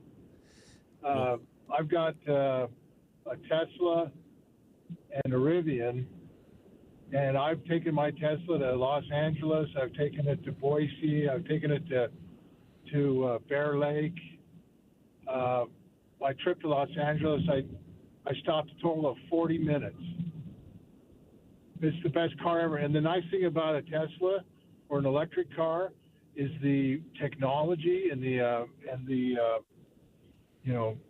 updates you get. It's like getting a new car every month. You come out and there's all kinds of updates on your car. It's amazing. I mean, I actually love my car. I've had dozens of cars, Porsches, Mercedes. My favorite car I've ever owned is my Tesla Model S. Best car. I've got the same thing, and I'll tell you what, I've had it for I think 4 years. Never had it in the shop. I replaced the windshield and the tires. I mean, there's not. That doesn't even count. That's just normal car stuff. You don't get lube. That's right. You don't have to go no oil changes. Replace the transmission or something like that. No, in terms of reliability, it's been a great car. I mean, my Lightning's been the same. My wife's got a Volvo, what's called a Recharge, which is an electric vehicle. We've had no problems with them at all, except when we need to go somewhere. Now, he mentions Los Angeles. That's a trip I haven't taken. St. George, you've got to stop at least once or twice. Some of those trips would make me a little bit nervous if I was going, I mean, straight across I-70 to Los Angeles. You could figure out there's got to be some charging stations along the way. Yeah, and that's kind of the key. A consistent thing that you and I have talked about is there's just not great infrastructure right now. Right now, you need gas. You've got you got billions of options. But with an electric vehicle, you got to make sure that the bay is open, that it's available, that it's high speed. Darren in Sandy, are you part of that 46% at all of EV owners that say they will likely switch back to gas? Well, I probably will have one gas car just as a backup, but I love my EV cars. I have 3 Teslas. I have a Cybertruck, Model Y, and a Model 3. And you're all in on Elon. You're all in on Elon. Yeah, there you go. E-Transit van, Ford E-Transit van, just amazing. Use it for work. And so anyway, the basic scenario is, I always say this to everybody, it's not for everyone. And the reason why is because of just that previous guy talking about the analysis of what's happening with EV cars. Your infrastructure, you've got people who live in apartments. You've got people who, are in very rural areas. If they don't have the ability to charge, and they don't have it set up in their house, superchargers are not going to really, be easy to get to. Right. And so you're talking about every day you have to charge, or every other day, or once a week, depending upon where you're going. Ultimately, the end game is this: what's going to happen when all these EV cars are now junk cars, and they have to get rid of the batteries? All these environmentalists are out there saying, clean air, clean water. Well, if you understand the difference between a gas car, it could be parted out. But when you've got batteries, you can't just park that out in a junkyard. Exactly right. That's going to end up in a landfill. Exactly. You can't do that. Yeah. Good point. Very good point. And what we're going to do, and do you just bury them like you do typically in a landfill, or what's that disposal look like? And are you going to have to pay for those disposals? Is there going to be a fee? It's a great question. Because the technology is still relatively new, we have not had this glut of batteries that we don't know what to do with. But thank you so much for the calls. Great phone calls. The question we were asking was whether or not you're part of the 46% of EV owners that said they're likely to switch back to a gas vehicle. Like my co-host today, Greg Skordas, he's gone all in. The entire fleet at the Skordas house is electric vehicles. He's like, I need one gas-powered one. Got to get one. I got to have at least one. 1031 at KSL News Radio. I'm Becky Bruce. KSL's top national story this hour, a big change from 2016 and the newest polls looking at what Americans see as the most important issues on Election Day. A majority in the ABC News Ipsos survey, 56%, say that all immigrants in the country illegally should be deported. That's a 20 percentage point jump on that question in our polling from 8 years ago. Voters like several of the proposals Kamala Harris has brought to the table, such as a $6,000 per child tax credit, a $25,000 grant to first-time homebuyers, and even limits on grocery profits. They also like some of Trump's proposals, such as an end to taxes on Social Security benefits and expanded tariffs on imports. That's ABC's Stephen Portnoy reporting from Washington. The same poll shows Vice President Harris and former President Trump in a statistical tie with a 2% margin of error. 2 new fires started over the weekend. The Vidura Creek fire has burned over 100 acres in southeastern Utah, less than a mile away from a subdivision, and the Cherry Creek fires burned over 1,000 acres in Juab County. 2 recent fires in garages have some people wondering if they should install smoke detectors in garages, but Murray City Fire Chief Joey Middleman has other ideas for protecting your home. Try and keep a clean garage, a clean home, and when you get the opportunity to have interconnected detectors, then we always love to have those. Middleman suggests installing a heat detector in the garage and making sure it is connected to your in-home smoke detectors. Coming up, fall is officially on the way. We'll tell you how. KSL weather is next. KSL News Time, 10:32. is a way to get breaking news updates anywhere you go. At the store or in a work meeting, you can get breaking news on your phone. You can quickly read it, swipe, or click for more. It's super discreet, super fast. That's the app for KSL News Radio. I've been telling you folks about Master Electrical Service for a while now and how great it is to have somebody that is reliable for your electrical needs, EV charger installations, recessed lighting, you name it. Well, Master Electrical Services has joined forces with Mountain Home Services. Now, what that means to you, Mountain Home Service, they installed my furnace years ago. They did the upkeep on it. It's been fantastic. So now you have some one-stop shopping. Your electrical needs, your HVAC, your plumbing, you name it, Mountain Home Services can take care of it. Another thing that they have just introduced is fireplaces. So obviously the weather's beautiful right now. It's going to start, getting a little bit colder. Maybe you're considering a fireplace. They can help you choose one that is beautiful, and whether you're looking for a real heat producer with a big fan or just ambiance, they can help you out with all of that with fireplaces with Mountain Home Services. So make sure you reach out to them. Go to their website, mountainhomeutah.com is the website, mountainhomeutah.com. Or, of course, you can give them a call at 801-543-2222. That's 801-543-2222. Your business needs a network it can count on. Power's out. Comcast Business has you covered with Wi-Fi backup to help keep your business up and running, even when your power goes out. Everybody in the warehouse good? Lights are out, but the Wi-Fi's up. Let's power on. It's from the company with 99.9% network reliability. Break room, you good? Can't microwave my burrito, but Wi-Fi's fine. Let's power on. Power on with the leader in connectivity, Comcast Business, powering possibilities. Keep your business connected with Comcast Business Internet and Wi-Fi backup. Or get started with reliable internet and advanced security for $49.99 a month for 12 months with a 2-year contract. Plus, ask how to get up to a $500 prepaid card with a qualifying internet package. Don't wait. Call or go online today. Ends 11/17/24. Restrictions apply.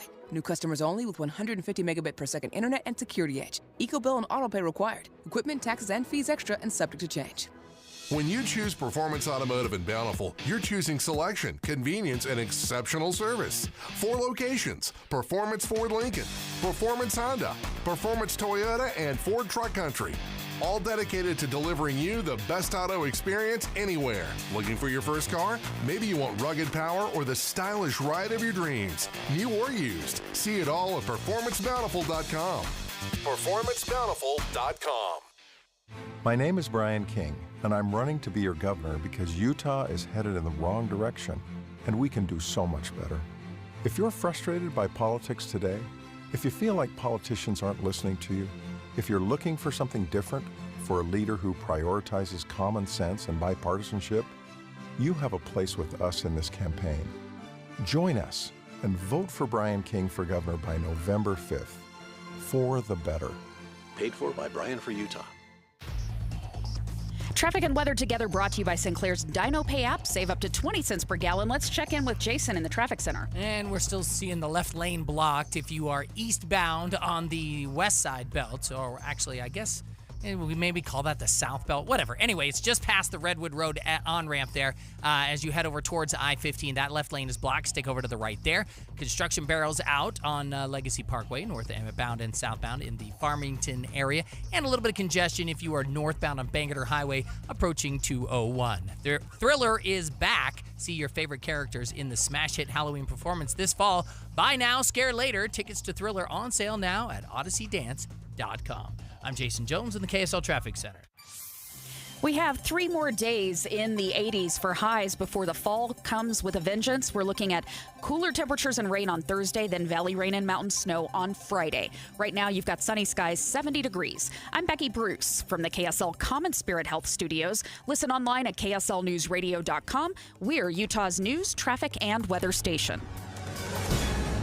Dave and Dujanovic, your morning companions for talk, analysis, and key perspectives on Utah's biggest stories on KSL News Radio. Let's talk about some performance-enhancing drugs. Now, if you think this is going to be a conversation or a diatribe as Dave Noriega eviscerates the baseball cheaters of yesteryear, the Mark McGuires, the Sammy Sosas, no, that's Barry not Bonds. what this is. Right. Barry Bonds. He's dead to me. Performance-enhancing drug users. But we're going to talk about the performance enhancer that you and I use every single day, and we may not look at it that way. It's caffeine. Greg, are you a performance-enhancing drug user? If you're considering caffeine to be in that category, I absolutely am. As am I. And we're bringing in Lois Collins from the Deseret News because she wrote this amazing article about caffeine and what you need to know about to make smart choices. And it sounds like I, who basically put an IV in my arm and feed Diet Coke into my system nonstop, is just a rookie compared to your caffeine consumption desires and love. You're a performance-enhancing drug user as well, it sounds like. Let's see. We're going to have you. Hey, Don, do we have Lois here? Microphone here? Let's try that again. Are you there? Yeah. Okay, there we go. It's absolutely true. I am a caffeine person. You're a cat. Okay, how do you take but yours? I'm smarter about it than I used to be. Because of what you wrote. Yeah. Well, no. Yeah, partly. Well, that's, tell us that's what part you of it. learned. So, I grew up in a family that drank coffee all the time. And I mean all the time. We'd come home from a date, sit on the edge of mom and dad's bed at night, have a cup of coffee. At night? Talk about the day, talk about the play we were in, talk about whatever we did. We'd kind of gather as a family and unwind with a cup of coffee and go to bed. Wow. And you were able to sleep? It didn't keep you up at night? Absolutely. I have never had that kind of effect from coffee. It's probably true of a lot of people that it's well known that it affects everybody differently. And apparently I am insensitive in many ways, but especially to coffee. So as you were writing this piece for the Deseret News, and again, you can find this, it's how to make smart choices about caffeine. What were some of the things that stood out to you? So the thing that was interesting to me is I went to a store shopping for coffee products, specifically for a picture for caffeine products, not coffee products, specifically for the photo to illustrate the story.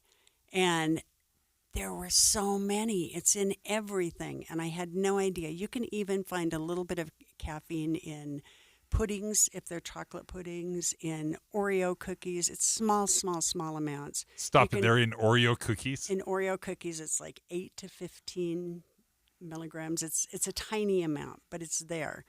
And I think what surprised me, I mean, if you get into some of the monster drinks, you can get up to 200 in one drink. And so I think what surprised me is the realization that I don't think any of us know how much caffeine we do or don't drink. Unless you really pay attention, you can get it in some medications, you can get it in headache medication, you can get it in so many forms. And athletes sometimes get it in gum form, so they can chew gum while they ride their bikes, and it helps with a little bit of a There's boost. caffeine gum? It's got caffeine in gum. Yeah. You can get it in the little pouches, fruit pouches, that help you if you're a high-performance athlete. That was a story, by the way, a companion story done by my colleague Dennis Romboy. So it was actually a 2-part series, but that surprised me. The other thing that surprised me is that caffeine has not only variable effects on people, but it can be used for good or evil in terms of medicine. So if you are using caffeine, you need to talk to your doctor about it because it could reduce the effects of thyroid medicine. It could boost the effects of blood thinners. It can change depending on people and their individual makeup. There's some worry about caffeine. If someone has epilepsy, you need to talk to your doctor before you consume a lot of caffeine.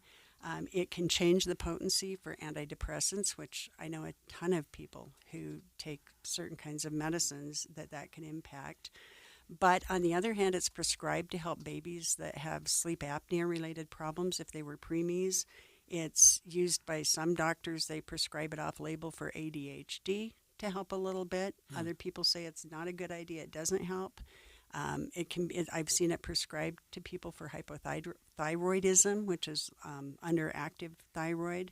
So, I mean, it has all these benefits and risks, and you need to pay attention. It seems like, Lois, maybe 20 years ago, I've been drinking coffee my whole life. But about 20 years ago, we started seeing, maybe it was just me, you'd go to a Starbucks or something and you could get a latte. and I started drinking those. Like, it just took coffee to a new level for me. They're so good. Like I love liquid starting candy. Right. Yeah. Oh yeah. I started my day. Then the worst thing happened. I hope my wife's not listening, but I'm sure she is. She bought me a espresso machine. I can make my own lattes. That's terrible. It's terrible because I instead of getting one on my way to work by stopping at the shop, I make 2 or 3 at home while I'm getting ready. But it seems like coffee shops and the coffee industry has just boomed. It's gone crazy, and so people are drinking more and more and more coffee. And not just coffee, but also soda pop. Right. So many soda pops. I mean, we have so many little stores now that are pop stores where you can get your fancy carbonated. I mean, it's everywhere.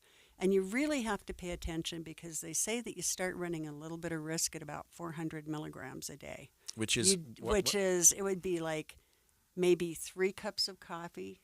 And not everybody's going to feel that risk, but if you have any heart problem or arrhythmia problem, and you don't really know all the time what you have. So they say that you don't exceed that. If you have a soda pop, it's usually right around 60, I think, milligrams. You could drink quite a bit of that, but that has other issues.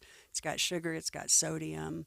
I just don't think that we add things up. I don't think we're good at doing math and food or math and beverages at all. And there are reasons to be more careful, and we should do that.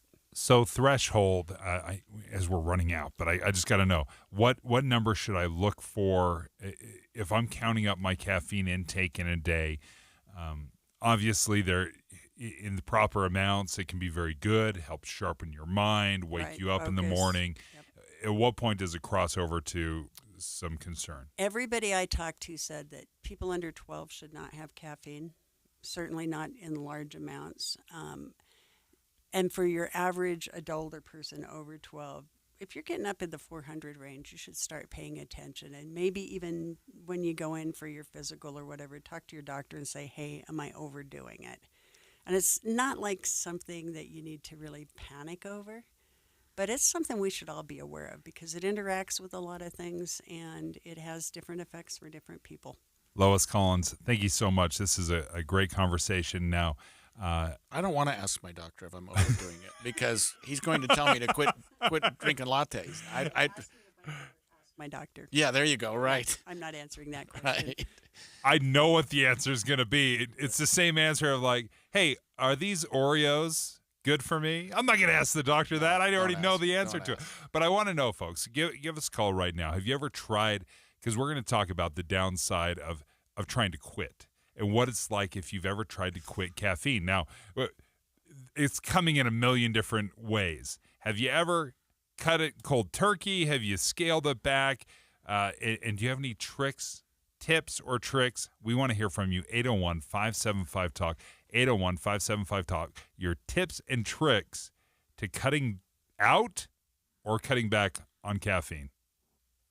Dave and Dujanovic. Dave and Debbie go out of their way to make sure you hear all sides of a story. They're working the phones to get several viewpoints on for you. Hi, it's Tim and Amanda. We get you the full story, too. We have you covered on KSL News Radio.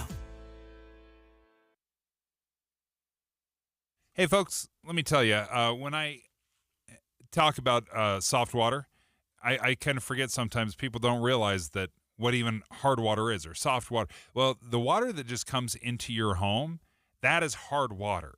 And you've probably noticed it when you're doing your dishes, right? They come out and you have all these hard water spots on your dishes and you have to use expensive chemicals to clean those up. That's one of the ways you'll see hard water. You may need a jackhammer to clean off all the hard water stains in your shower because it's so bad. You've seen it around your faucets. Well, when you have a Kinetico water softener like I do, that stuff just disappears almost overnight. It was incredible. When I had Kinetico install my water softener, I get soft water 24/7. It's been outstanding. And all I have to do is remember every couple of months to add some salt in the bin, and that's it. And then I get all the benefits of soft water. So if you're interested in making an investment, that's how my wife and I saw it. We paid for it, same price as everyone else.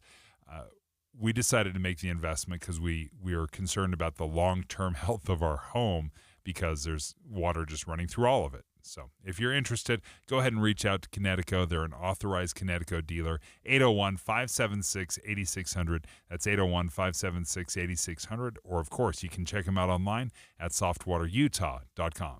Ooh, ma. What was that? That is business phone bliss with the Ooma Cloud Phone System. It handles all our voice, video, and messaging needs. You sound very... Calm? I am. Ooma has everything I need to run my business more efficiently, like virtual receptionist, call routing, and video conferencing. And it starts at just $19.95 per month per user, plus taxes and fees. Ooma. Nice. Find your business comm at ooma.com/radio. This is the story of a very special woman. Just a few knew about her superpowers. In a matter of seconds, she turned herself into a great mathematician. She masqueraded as a regular person at work, but as a superhero at home. Everyone knows her as Gabriella. I still call her Mom.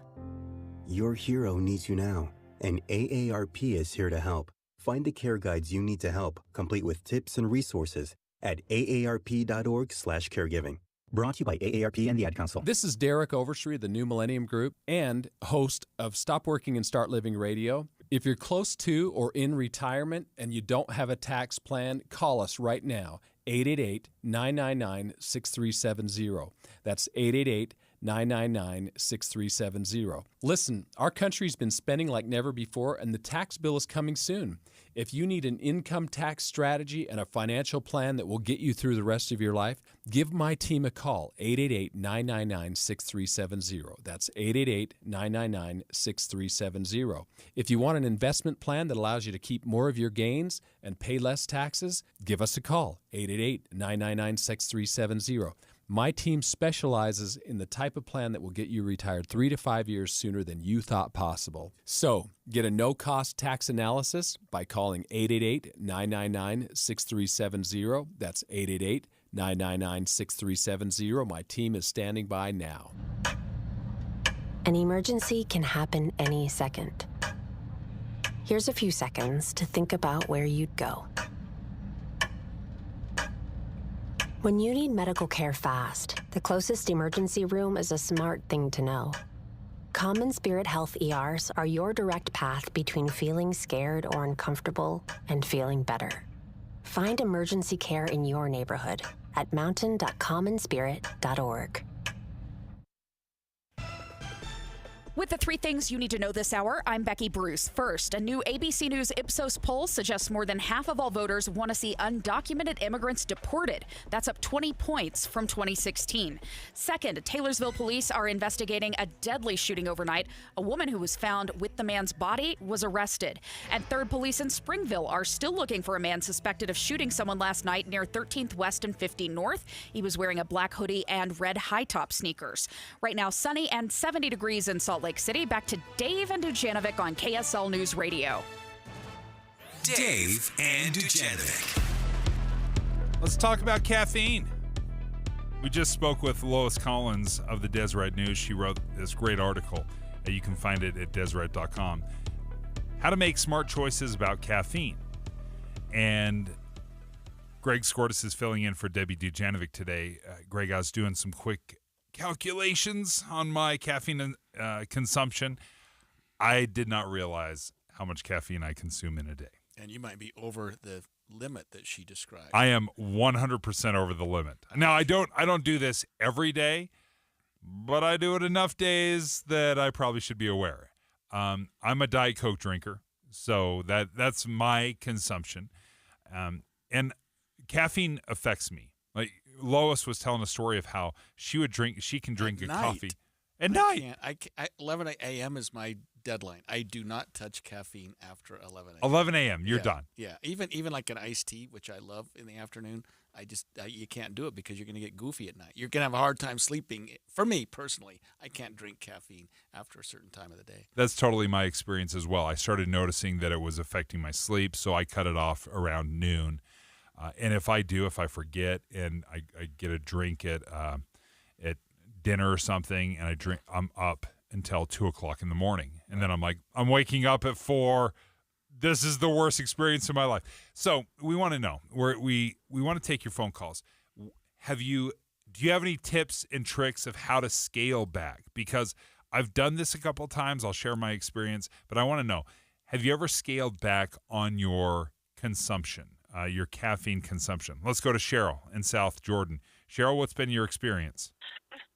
Well, I'm probably like everyone else. I was really good not having soda till my second child, and then went on to 3 and 4 kids and trying to keep up with everyone. And at first it really curbed my morning sickness, but then it just became, something that I really started craving. And then now I'm in my 50s, and about 5 years ago, I had some lab work done and didn't like what it looked like. And I was diagnosed with fatty liver, among other things, and you're hearing about that a lot. And so I quit cold turkey. And Straight up, cold turkey, you were done? Straight up. And then the other thing, though, that has helped my husband is Mountain Dew, slogging it down to work every day, And we started buying seltzer water, which is also kind of popular now in the grocery stores and stuff. So we just, we're drinking seltzer water a lot more. So we replaced the soda. He still drinks soda, but not as much. And I don't drink it at all. And once I got past the, a little bit of the sluggish feeling, I got used to it, then after that, I've been fine. And I actually feel more like myself. And I'm also doing other lifestyle changes. I'm now completely whole food, plant-based, and I'm exercising more. I've lost like 30 pounds but initially without the soda, I lost like 10 pounds in 2 weeks. Just cutting out the soda. Just cutting that out, yeah. And now my fatty liver is gone. It has completely resolved itself. So those of you that are out there listening and you're like me in your 50s and these things start showing up, you can make those changes, and it really will help you feel better. And the thing that keeps me motivated is that I had kids in my 30s, and I want to be around, Right. So anytime I think about that, it's a choice.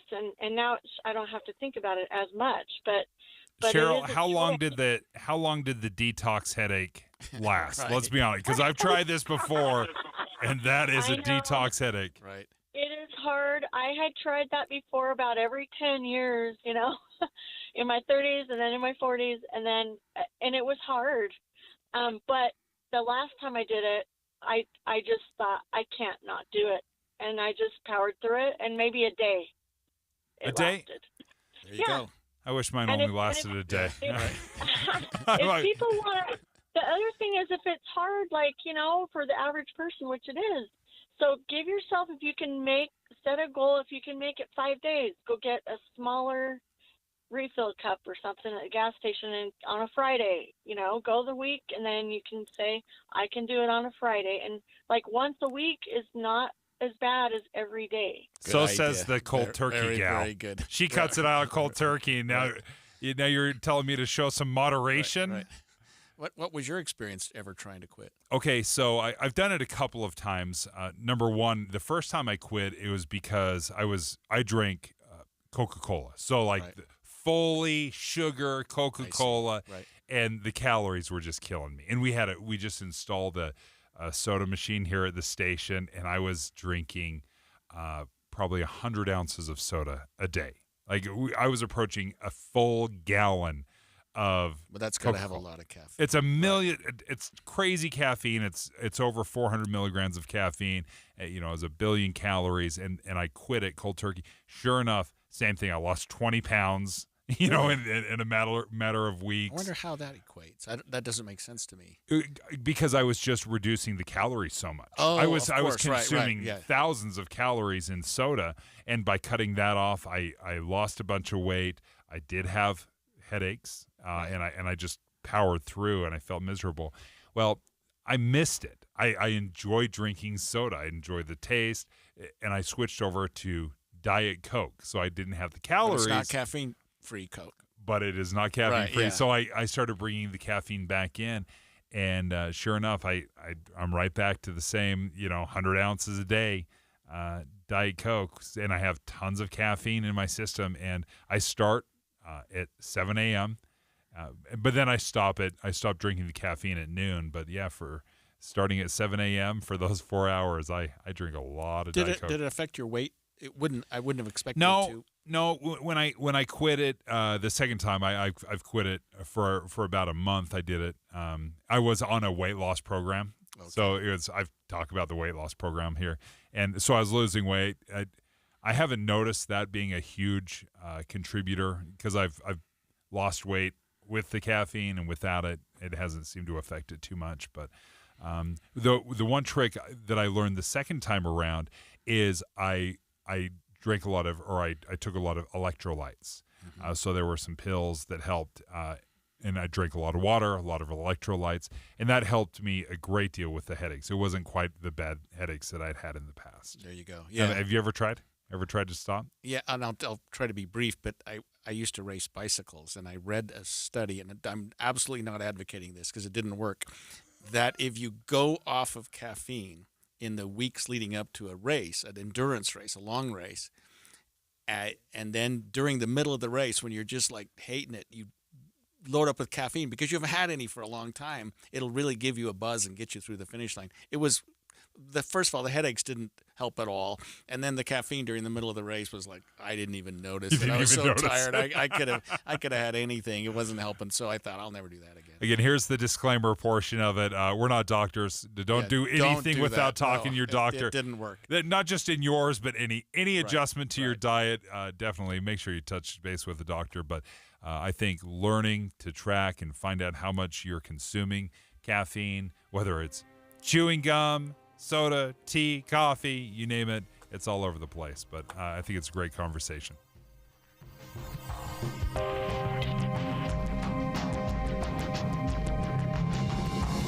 KSL FM Midvale. KSL Salt Lake City. From the KSL Common Spirit Health Studios, this is KSL News Radio.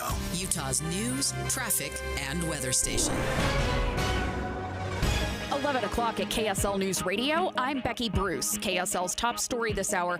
We are learning about a fatal shooting over the weekend. Taylorsville police found a man dead in his home early Sunday morning. Police are still gathering details on what happened. A woman who was found with the man's body at the time has been arrested. We'll provide more details as we get them.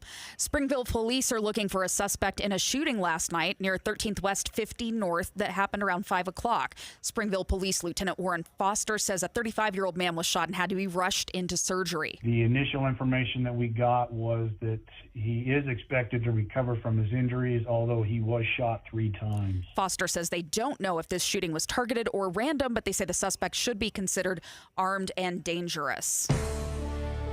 Our top national story this hour from ABC News. Thousands of Floridians still don't have power in the wake of Hurricane Milton, but Governor Ron DeSantis says about 97% of the state now has electricity. He's updating the public in a news conference right now. We'll have more for you coming up on Utah's Noon News. Your money at this moment, the Dow is up 189 points, the S&P 500 up 43, the NASDAQ up 156. Coming up, a big cool down is on the way just in time for fall break. KSL weather is next. KSL News Time, 11:01. News doesn't just mean information or dates. It's the story of our local history being told in real time. Be a part of the story. This is Tim Hughes and Amanda Dixon. We hope to be a part of your story. We have you covered on KSL News Radio. Tim Jr. here from RGS Exteriors. Did you know that we offer 3 distinct styles of gutter protection? Each one meant to handle a specific leaf problem. You might not even know there are different styles of gutter protection, but there are. And if you pick the wrong one, it could be a huge waste of money. Now, the big gutter guard companies won't tell you this. They try to sell you a one-size-fits-all gutter guard. And it could be completely wrong for the amount and types of trees and leaves you have. Not RGS Exteriors. We understand which kind of leaf problem needs which kind of gutter guard. We'll do an in-depth evaluation to assess the types, locations, and numbers of trees in your yard. Based on that data, we match your home to the right gutter guard. So don't risk wasting money on the wrong gutter protection. For a free evaluation and estimate, call RGS Exteriors at 801-280-3110 or visit rgsexteriors.com. That's 801-280-3110 or rgsexteriors.com. Gear up for your hunting season with the Shields Hunting Sale event, running now through October 20th. Take advantage of great savings, like $300 off Vortex Fury HD 5000 rangefinder binoculars, $200 off Leupold VX5 HD scopes, 40% off First Light Cypher clothing. Get a $150 gift card with purchase of Seekins Havoc PH2, and discover so many more in-store and online. Save on your favorite brands, now through October 20th at Shields and Shields.com. Inside Sources with Boyd Matheson. Our goal every day on Inside Sources is to help you divide the rage from the reason, elevate the conversation, connect the dots, and make the news make sense in your world. We have conversations with great thinkers, with great leaders, and great people who are just out there making a difference in the world. Now, we do talk about politics, but only so we can discuss society and culture. And then we explore society and culture so we can discuss principles and the people in America and the state of Utah who actually live them and apply them every day. We bring the best and brightest minds to the state of Utah, and we love to take the Utah model and send it out to our nation's capital and beyond. Every day on Inside Sources, you'll be part of that conversation. To help you understand things in a different way, we'll get you to think again about what you think you know, but most important, we're going to help you have confidence to have crucial conversations in your community and in your own home. Join Inside Sources with Boyd Matheson, 1 to 3 on KSL News Radio. Traffic and weather together brought to you by Sinclair's DinoPay app. Save up to 20 cents per gallon. Here's Jason Jones. Got heavy traffic southbound I-15 coming out of downtown Salt Lake City as we have a new accident. This is at the 201 interchange. 2 left lanes are blocked there, so you're going to stick over to the right. But delays back up almost to 13th South now and starting to stretch back towards downtown Salt Lake City. The accident that we had, or whatever it was, the debris on the road that they had eastbound on the west side belt headed over towards I-15 just past Redwood Road, that's been cleared, so all lanes open there and everything else is looking good. Fall is upon us, and Murdoch Hyundai is offering 1.99% for 5 years on the 2025 Tucson. Murdoch Hyundai in Logan, Linden, and Murray. MurdochHyundai.com. I'm Jason Jones in the KSL Traffic Center. We have 3 more extra warm days with temps in the 80s before fall comes in earnest. We have 2 cold fronts in a row that are going to move in starting Wednesday night, bringing cooler temps and rain Thursday, then valley rain and mountain snow on Friday. Right now, sunny and 72 degrees. I'm Becky Bruce from the KSL Common Spirit Health Studios. Listen online at kslnewsradio.com. We're Utah's news, traffic, and weather station. Dave and Dujanovic, your morning companions for talk, analysis, and key perspectives on Utah's biggest stories. On KSL News Radio, Dave and Dujanovic have inside sources. We are in the middle of election season right now, and we've got to talk about money. Money in campaigns, because Kamala Harris raised $1 billion in 80 days. Let that sink in. $1 billion in 80 days. It's so much money that she even ends up a little storyline, a little joke this weekend on Saturday Night Live. My campaign has raised $1 billion. Oh, my Lord. How are you not winning by a landslide?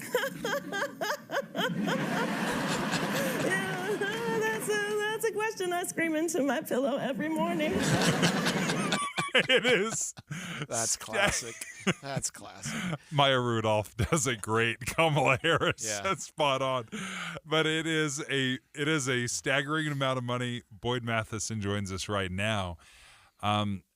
Okay, it's hard not to just focus on that $1 billion and the big donors, the small donors. And the question I have is, are we finally at a point where we are overvaluing money? That there is not a direct correlation to how much money you raise and whether or not you win an election. Yeah, I think we always overvalue how much money is in the campaign coffers. And there are a slew of races all across the country where the person who spends the least actually wins. And as voters, we should actually look at that and say, that's someone who knows how to be frugal. That's someone who knows how to be strategic. That might actually be a good skill set for governing, that you can do it on less, not more. I have always said that cash flow in a campaign covers a multitude of sins and problems. It's very easy because you can just whitewash over anything if you have $1 billion or a couple of million or whatever it may be, depending on the race. The same thing is true in businesses. Cash flow covers a multitudes of sins and problems in a business because you don't have to deal with things. And so there is an element that you have to have a certain amount. But once you get to that, it doesn't really matter because all you need is enough.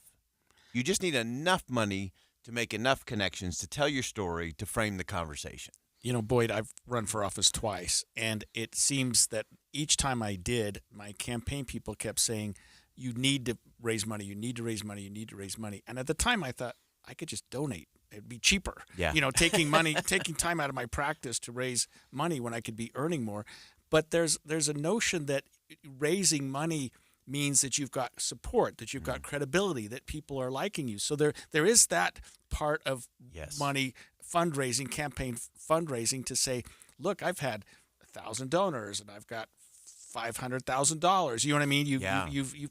That's almost a necessary evil also, isn't it? Yeah, it's an interesting thing, and that's a momentum thing and a storyline thing. And it's a storyline that we've bought into as voters because campaign consultants tell us if you have a lot of money, then you got a story to tell and you have support and you have all of that going. And I have told a number of campaigns who were going in to face big money to go in and be the anti-campaign cash person. To go in and say, you know what, I'm only going to spend this much on the race. My opponent's going to spend 10 times what I spend, but I think that's part of the problem in Washington, D.C. So I'm going to only spend this much because I trust you, the voters. And so you'd have to tell a different story to get that same kind of momentum. But sadly, it's one that the campaign industrial complex, the consulting class, has convinced us that you have to have that story of how much money you've brought in order to have momentum in a campaign. Are we becoming more astute as an electorate? For example, we can turn on any social media platform and we will see a highly produced video that is beautifully lit, that sounds amazing. It's got patriotic music. Yeah, misty photos and, slow motion handshakes and slaps on the back. Are we becoming more skeptical as we see some of these videos that are so highly produced? And obviously, I was a video editor and a photographer, producer. I've done all of this manipulation. It was usually for sports videos. Yeah. But which is like, hey, look legal. How awesome the Jazz are. This is amazing. Those are the videos that I produce. I've done everything. But are we becoming more astute in realizing, you know what, this is maybe a little too fine-tuned. This isn't really this isn't reality. Yeah, I think there is a growing awareness or a growing dis-ease, I think, amongst the American public of things that are so highly produced. There's that lack of authenticity. And that's a challenge. And actually, it is one of the major challenges for Vice President Harris. If she has any challenge with uncommitted voters, independent voters, it's an authenticity issue. And I actually think if you look at her campaign, if you analyze it, her most effective campaign ads are not the ones with the patriotic music and the misty photos and all of that, but they're the ones where she's talking very directly and very authentically to the electorate. And if I were advising the Harris campaign, I'd say do a whole lot more of that because it resonates. It rings true. This other stuff doesn't feel quite right. It's a little too polished. It's a little too positive because I'm still struggling to make my paycheck work and get me to the end of the month. And so I think people are looking for more of that courageous vulnerability kinds of conversations. I think on the Trump side, theirs are all highly produced. And so I don't think they're scoring any points, again, with that movable middle or those undecided voters who will ultimately decide this election. There's not that many of them, but they don't want to be hit over the head either with negative campaigning, nor do they want to be hit over the head with something that is just so otherworldly that it doesn't resonate or ring true to them. And so I think the winner down these last 22 days is going to be the campaign that hones in on an authentic message that says, we know where you are. We understand what's important to you. Here's how we'll deliver it. But $1 billion certainly shows a lot of support. I mean, Kamala Harris comes out of the chute pretty strong. She comes out of the Democratic convention with a lot of momentum. She's raising a lot of money. I mean, people are donating to her for whatever reason. And it also seems, Boyd, that when we have close races, like we had the Burgess Owens and Ben McAdams, I think 4 years ago, it was close. And so it became the most expensive race in the country. You know what I mean? Like my races were easy because we never had a chance. So people, even my opponent, didn't have to raise a lot of money. But that was an example, and maybe this $1 billion is an example that we're almost getting over the top. Yeah, it's so out of whack that it's really hard to even wrap your head around it anymore. And I'll be honest, I have never seen a race where you can get to the end of the race and say this race was decided because someone had more money than the other. Yeah. It's not how it works in the end. The American people are too smart for that. Back to your point, Dave, we are that sophisticated, we are that smart, that we know when buttons are being pushed. We know what we're being served up in our social media feed. And so you need to have a certain amount of money to show that support. I think that's important. But beyond that, there's sort of a line of diminishing return. And sometimes it becomes counter. Sometimes people say, wow, you're spending $1 billion on this? You want it that bad that you're willing to ask grandma for an extra $25 out of her Social Security check because you have to get to $1.5 billion to win the election. Right. That starts to raise the spidey sense of the American people, and they say, that doesn't quite ring so true to me. I do wonder if Kamala Harris loses this election having raised well over $1 billion, right? This was just $1 billion in 80 days. It doesn't talk about the hundreds of millions of dollars, and there's more to that. It'll probably be $2 billion by the time we're all said and done. But if you lose having raised, let's say $2 billion, is that a reality check for folks and say, you know what, We've jumped the shark on this. Yeah, I think you're exactly right. And I think we will see a snap back when we get to the next election cycle. I know currently you've got the former president kind of stewing over the money that he has not been able to raise an equal amount. And he's frustrated by that. He's angry at his people. He's frustrated with the top Republican donors. But I do think there's going to be this moment where people say, okay, this is so beyond the pale. This is so over the top.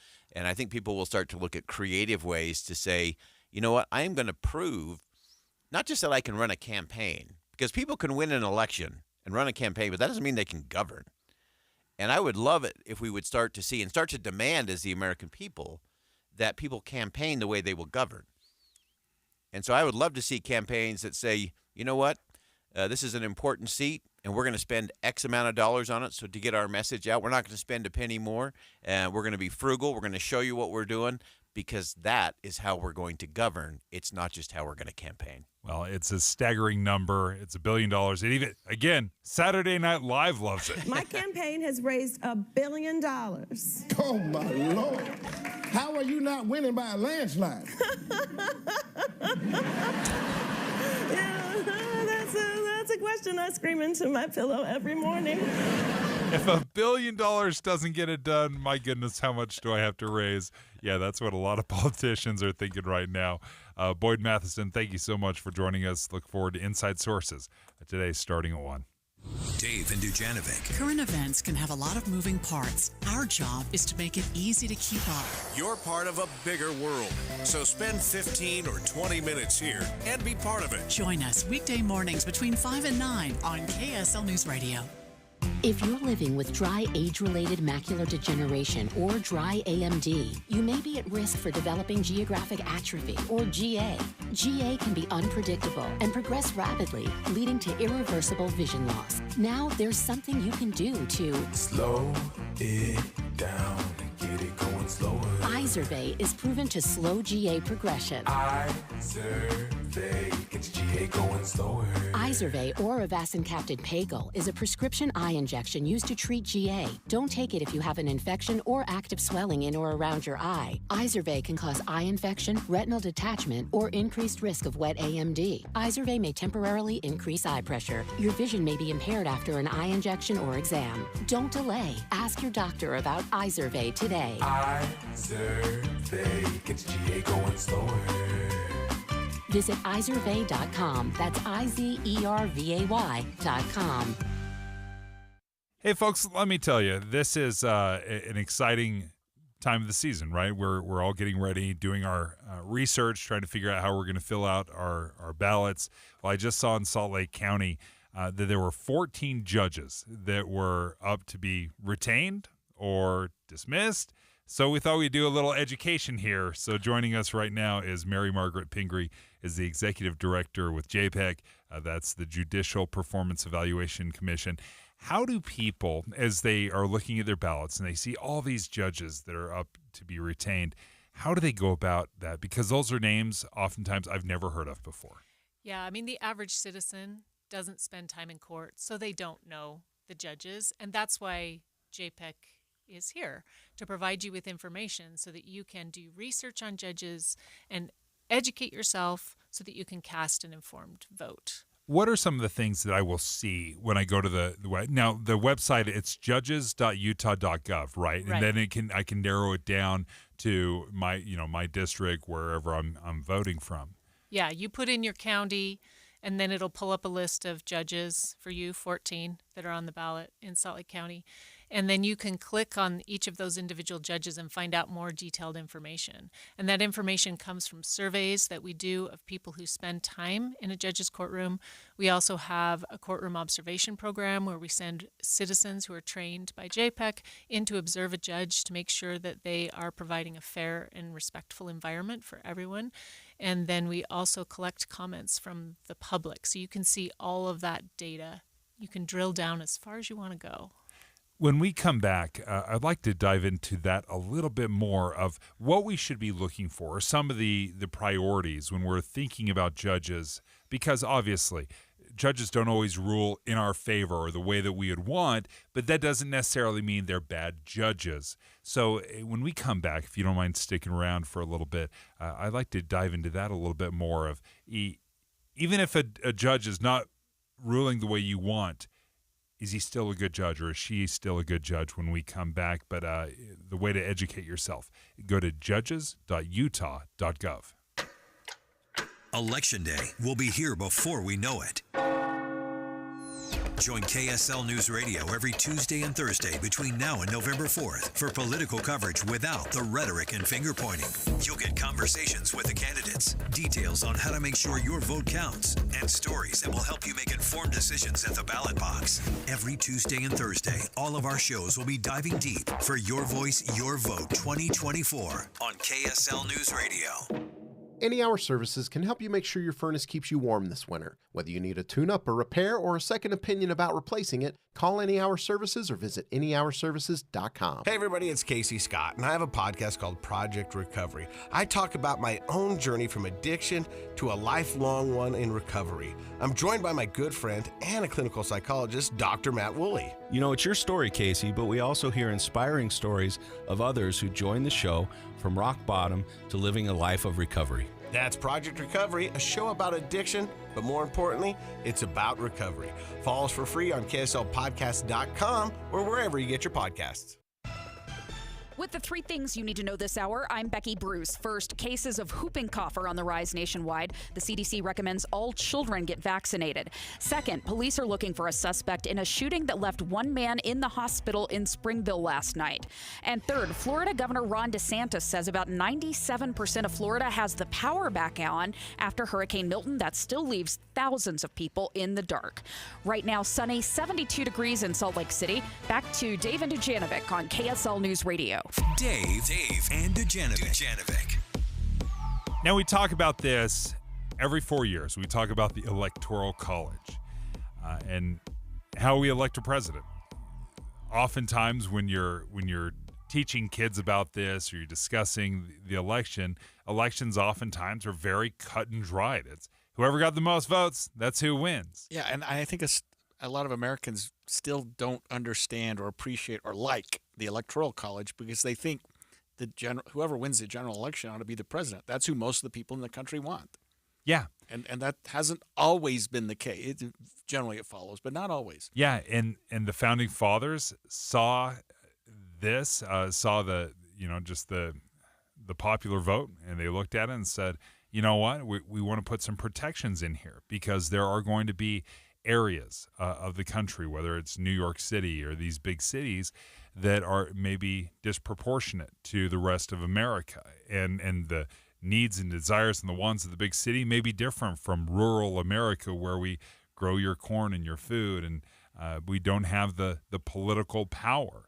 So the Electoral College was put in place in part to help mitigate some of those concerns. Well, what stood out and what brings me to this conversation is what the Harris-Walz campaign addresses when Tim Walz, the vice presidential candidate, says, I think all of us know the Electoral College needs to go. We need a national popular vote. That is something, but that's not the world we live in. And he said that at a Gavin Newsom press conference. He's walked back some of those comments since then, but Jim Curry joins us right now. He's a professor of political science at the University of Utah and an expert in these things. And Professor Curry, thanks for joining us. First of all, walk us through some of the pros and the cons of the Electoral College before we really start breaking down of whether or not there is real reform available and possible out there. Right. And thanks for having me on again. But I think you'd be hard-pressed to find many political scientists who will have a lot of pros to walk you through on the Electoral College. I think myself included in that, in part because a lot of the benefits that are often tossed out there about the Electoral College don't actually map out. So, like, for instance, it's often presented as like, well, the Electoral College is a protection for a lot of rural voters. But in practice, it tends to not work that way because a lot of the largest populations of rural voters in the country live in states that essentially get ignored because of the Electoral College. So, for instance, California often has a lot of obviously big, large urban areas, but it also has one of the largest population of rural voters in the country. And because of the structure of the Electoral College, nobody campaigns in California. Nobody's trying to win over voters in California. And essentially the interests of California farmers, too, also just get ignored. So what you get really is a system that what it does is actually just focus attention on the particular geographic interests of people who happen to live in swing states. Which does not really line up in any specific way with any particular type of voter, right? So if you're lucky enough to live in Michigan or Georgia or Arizona or Nevada, you can bet that both parties are going to pay extra attention to what you want, whether that's an urban space or a rural space. And they're essentially going to be able to ignore the interests of most of the rest of the country. So it really does is just sort of skew national elections toward a really small subset of states that's semi-random, but doesn't seem to change demonstrably over time, which just gives those people a lot more sway over American politics. It also, as we saw in 2020, creates a lot more confusion about how elections actually play out. For all the talk about whatever happened on January 6th at the Capitol building, what it led to most of the chaos in the aftermath of the November election in 2020 is just the extreme lack of clarity that we still have about how the Electoral College vote counting is exactly supposed to work. And so that, creates a lot of situations that Congress has tried to address in recent years to try to make the counting of electoral votes more routine. But when you have to have essentially 50 different electoral systems with the 50 different states have to work together towards an election, it often can just make things difficult. So what you'll see is what you'll find talking to most political scientists is they see this system, as well-meaning as it might have been on the part of the founders, really just often just creates new and unintended challenges for our electoral system. Professor Curry, you mentioned that most political science professors and scholars would probably do away with the Electoral College. We're talking about Vice President candidate Tim Walz saying maybe we should do away with it. And it also seems that if we took a poll of Americans, I would say a majority, maybe a huge majority would say, why have it? So why have it? And why haven't we had any movement or an appetite, I guess, with the Congress or whoever to change it? I think there's probably two reasons for that. And I think one of them is that whenever there is a push to essentially try to reform the Electoral College or abolish it or whatever else, usually what you see is like the support for a change tends to go down because one side or the other of our political spectrum, in whatever that is at whatever time in American history, would see themselves as either gaining or losing from that arrangement. And so now all of a sudden it's a political battle and it's a partisan battle, which sort of undermines the effort.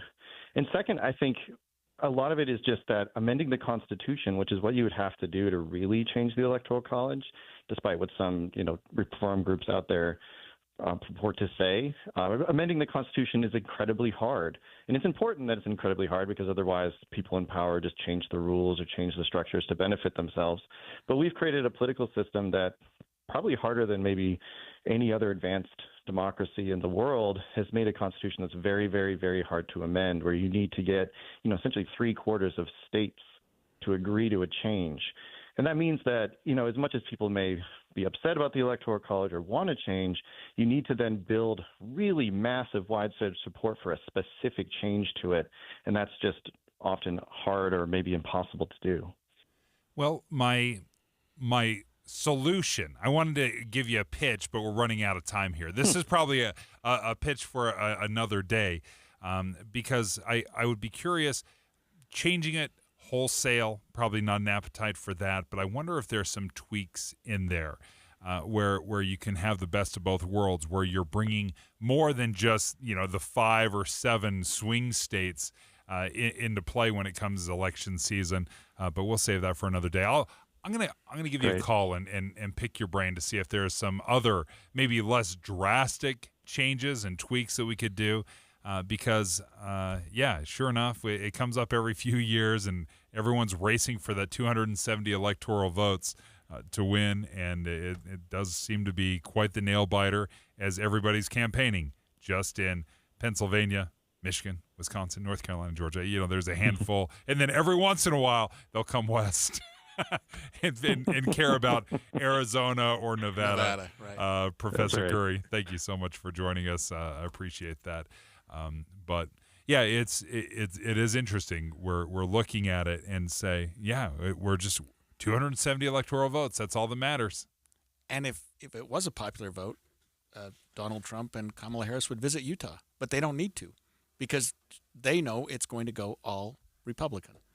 Yeah, so there's no reason to court the votes. Well, but then here's the flip side is Democrats have won the national popular vote for the last several decades, right? I mean, and the only reason Republicans have won is because of the Electoral College. Yep. So you're going to get zero Republican support for your pitch, even if they do come visit and try to court some votes here in Utah. If it doesn't matter, then what. You're not going to cut off your nose to spite your face, are you? Even if there is problems with the Electoral College, but let's continue and figure out if there's a better way, if there's a tweak or a better way to run elections, then we should be open to that as well. The Constitution, it leaves it open for that possibility to have some amendments. So maybe there's another one out there that we just haven't thought of. 11:30 at KSL News Radio. I'm Becky Bruce. KSL's top story this hour. Fall weather returns to Utah this weekend, but it caught some tourists off guard already in New England. Authorities in New Hampshire, like Fish and Game Officer Chris McKee, says they've been rescuing people who just aren't prepared. People just aren't bringing headlights. They're not bringing water. They're just not prepared for the cold weather and what they're encountering out in the mountains right now. The department had to rescue 7 people over the weekend who got trapped in a drainage area near a stream with no lights and no heat. Part of Utah has reached severe drought status for the first time since May of last year. The U.S. Drought Monitor has listed part of Washington County in severe drought, but National Weather Service lead meteorologist Christine Cruz says we're still in much better shape than we were just 2 years ago. 65% of our state was in the extreme drought category or higher, which is above where we're sitting right now. So we've come a long way. Right now, just more than 85% of Utah is not in a drought at all. Cruz says conditions could start to improve soon with less daylight and a storm coming later this week. A chicken taco meal kit has been recalled in 30 states. Bruce Pack Meat is pulling the meals over concerns of listeria. Customers who've bought the Don Poncho meals should not eat them and should check the FDA's website for more details. Your money at this moment, Dow up 173 points, the S&P 500 up 42. Coming up, brace yourself for a big change in the weather. KSL weather is next. KSL News Time, 11:32. You know what's great about KSL's traffic coverage? Trained traffic reporters and real listeners. Trading information and making the commute safer and faster for everyone. Every 10 minutes on the 9s, we have you covered on KSL News Radio. sometimes I feel like I do some homework, and I know the issues and the ballots, and I know the candidates, and then I get to the judges section, and I dread it because I feel overwhelmed. I see a list of a dozen judges that may be up on my ballot to be retained, and I'm like, sure. That's not a great way to vote. That's not a great way to make your selections. So we invited Mary Margaret Pingree to join us. She's the executive director for the Judicial Performance and Evaluation Commission. It's called JPEC. You can learn more about these judges by going to judges.utah.gov. And how does this rating system work?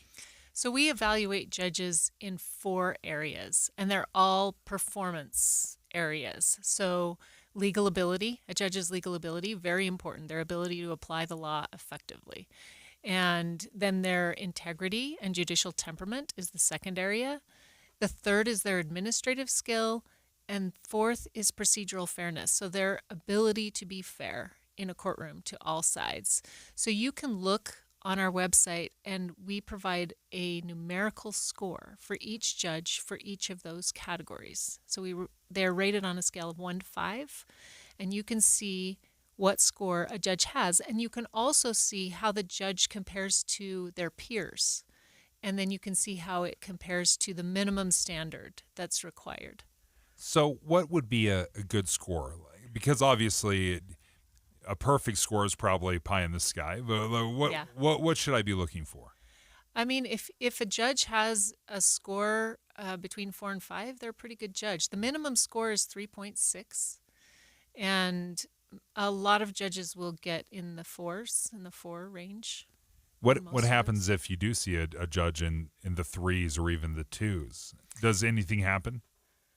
Yeah, I mean, statutorily, a judge, if they don't get above 3.6, then there's the presumption that they don't pass the minimum standard. Interesting. Well, there's more to this conversation if you don't mind sticking around. But if you want to learn about the judges here in Utah, when you're looking to do some research and find out who these judges are, make sure you learn more at judges.utah.gov. Do you know how many devices the average home has connected to their Wi-Fi network? It's way more than I thought. I actually went home and counted how many connected devices I own. More than a dozen, all to keep me connected to the good stuff, my streaming, my gaming, all my interneting, you name it. Xfinity knows the number of devices we have connected to the internet is growing by the year. That's why they engineered their gateways to handle hundreds of connected devices. Hundreds! For real. Now through October 21st, get Xfinity Gig Internet with unlimited data for $25 a month for 2 years when you add unlimited mobile. Plus, get Peacock Premium, a $7.99 monthly value, included at no extra cost. Make sure your home Wi-Fi can handle everything you throw at it and then some. Visit Xfinity.com, call 1-800-XFINITY, or visit a store to switch today. Xfinity, bring on the good stuff. Restrictions apply, requires paperless billing and auto pay with stored bank account, taxes, and fees extra. Gig Wi-Fi requires Xfinity Gateway. Xfinity Mobile requires Xfinity Internet. After promo, regular internet rates apply. Currently $96 a month. Actual speeds vary.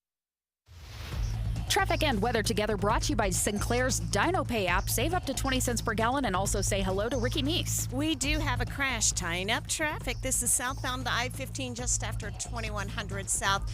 It's under one of the flyover ramps at the I-80-201 junction. 2 left lanes of traffic are blocked, and that's why we have delays back to about 9th South. Ricky Neese in the KSL Traffic Center.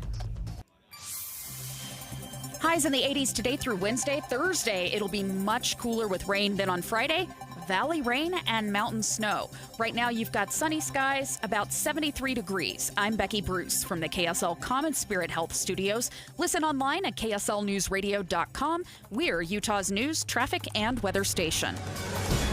Dave and Dujanovic, your morning companions for talk, analysis, and key perspectives on Utah's biggest stories on KSL News Radio. One of the great things about lawsuits and having a lawyer sitting alongside me, this is this is especially helpful. When we have lawsuits, the lawsuits often uncover a lot of information that we may have not previously had.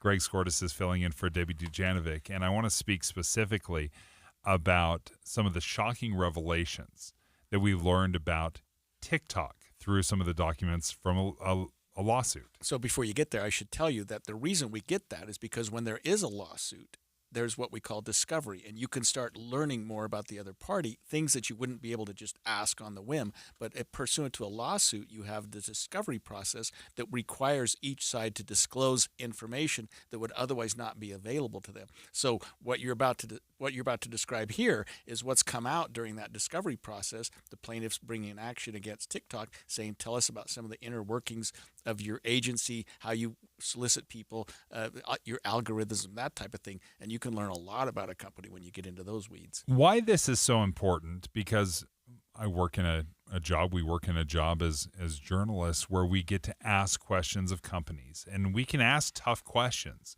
They are not compelled to answer those questions. Exactly. They can give us a no comment. They can say none of your business. They can give us some sort of a spin and creatively, I guess, I don't want to manipulate the answer in a way that doesn't really answer it. Not so easy when you're in a lawsuit and when you're under oath. Then the rules are a little bit different. Why is it? Why do they have to be so forthcoming? And why can't? How do you skip past the spin and get right to the details? Because you have to also create or produce the documents that you have within your agency. So you can talk about, we talked about this in our office, we have policies about that. Let's get into the weeds. Let's see what the emails say. Let's find out what the inner workings of the office have said and what individuals within the office have said back and forth. Like, hey, we're doing this wrong. I mean, you think about the old the days when the Pinto would blow up, the Ford Pinto, and everyone thought, well, Ford's doing everything it can right. Until you start looking into some of their inner operations and saying, well, some of their engineers said this car is dangerous. Once you start learning that type of stuff, once you start learning more about what was happening within the agency, it becomes much more relevant. Let me go through some of the things that this lawsuit has uncovered. And the very top thing that I learned is that TikTok knows, and they knew precisely how long it takes somebody to get addicted. And that's how they're describing it, addicted to TikTok. 35 minutes. If you watch, that's about the time it takes to watch 260 videos. I was trying to do the math. Those are really short videos. Yeah. I don't have TikTok, but I mean, that means that each one of them is like 8 seconds. Yeah. You know what I mean? Yeah, you're just flipping through. You're just flipping one after another, and some you stay on longer than others, but they've learned that if I can keep you on for 35 minutes or 200-something videos, I got you. Wow. And then that addictive behavior brings you back time and time again, which for a social media company, that is a huge win. But can you imagine any company out there that could say, I know exactly how long it takes you to get addicted to my product? That's a huge piece of information. They also found that TikTok's algorithm will prioritize beautiful people. So what it does is if the main feed finds a high, this is the quote from the documents. It says, if the feed saw a high volume of non-attractive subjects filling everyone's screens, it will rejigger the algorithm to bring in more beautiful people into your feed.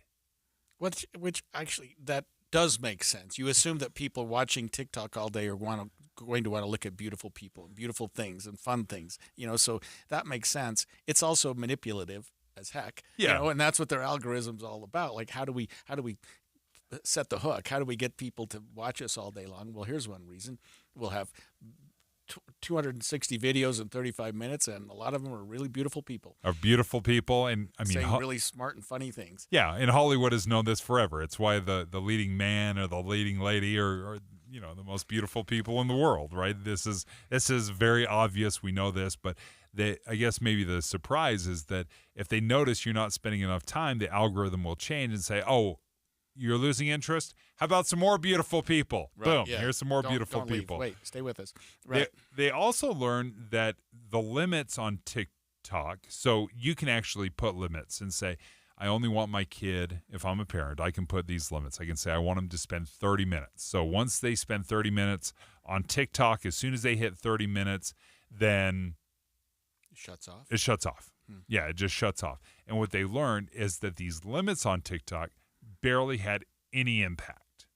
So either parents didn't know about them, or the kids hounded the parents long enough to get them to take off the restrictions. But yeah, they found that even though there were limits available in the app, on the app, to limit usage, that it just didn't make an impact. So what I'm hearing and reading is that the limits allow parents to limit their children's use from 40 minutes to 2 hours a day. That 40 minutes is the low end. We already talked about it takes 35 minutes to get addicted. That number is not random. That 40 minutes is not random. We're going to limit kids' use to 40 minutes because that's 5 minutes longer than it takes to get them addicted. That's a great point. You're right. There's no 5-minute option. Yeah, right. You can have 5 minutes of TikTok a day. They're like, no. We're going to get you addicted first. Right. We need something greater than 35. Yeah, these are the smart kids in the room. These were always the smartest kids in the class. They found that 95% of smartphone users under the age of 17 use TikTok. So, folks, that's surprising. Every one of your kids is using TikTok. Yeah, that's like 24 out of 25. I mean, that's amazing. We wouldn't have expected that. Yeah, it's a staggering number.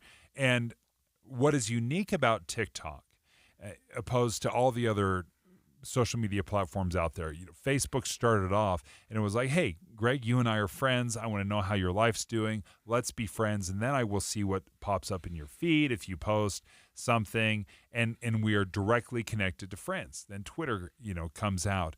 Instagram, same thing. Let's just, let's follow our friends. And then when Twitter comes out, you get to follow people. So I'm only going to see people that I want to follow.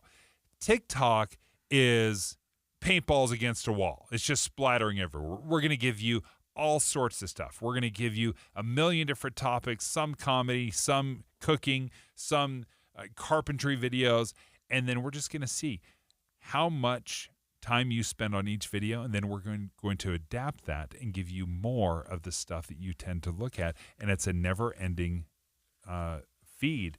And they knew that. We had an employee at our office who was looking at TikTok all day. Every time she wasn't answering the phone or doing something else, she was looking at TikTok.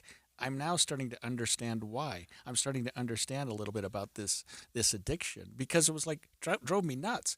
Like, why do you sit there and stare at TikTok all let's do something productive in the office. But boy, she was on that all day long. And she was not alone. It is, especially for the younger generation. And the question I have is, when those 17-year-olds that are all addicted, right? If 95% of kids have TikTok right now, and we know that there's addiction when it comes to social media, TikTok specifically, what happens when they do enter the workforce? Yeah, how much of their day is going to be spent looking at TikTok instead of doing something productive for their office? And this doesn't even touch on any of the security concerns. I mean, it certainly does in the document, but we haven't talked about some of the security concerns that are available as well. So, we've learned a great deal from this lawsuit about TikTok, what they knew.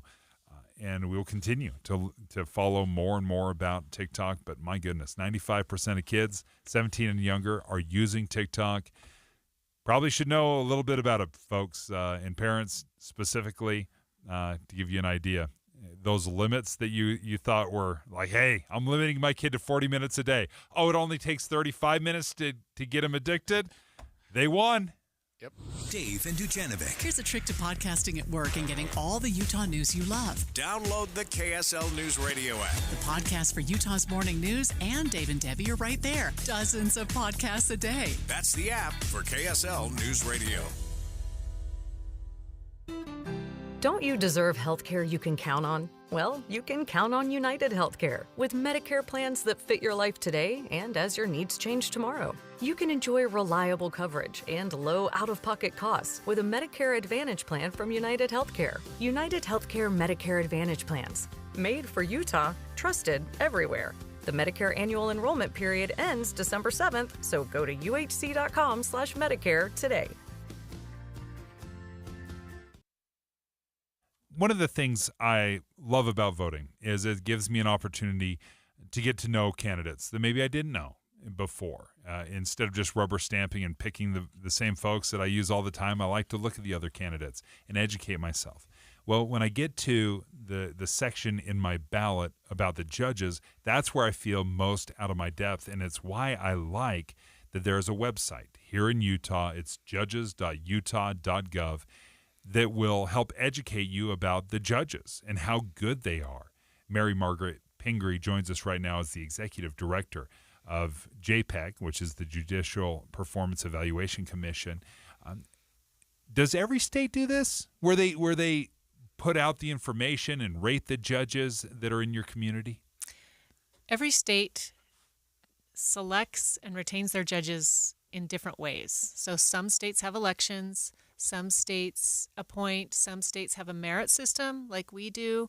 There are probably 8 or 9 states that have a similar system to Utah. But every state's just a little bit different. Even for those states who have a system like Utah's, we all do it just a little bit differently. So there's times when I haven't had a chance to do the research, and I will leave that section blank because I just don't know enough about these judges. Is that common? About 20% of voters do that. Okay. So you're not in the majority, but I'm not a total. No. Yeah.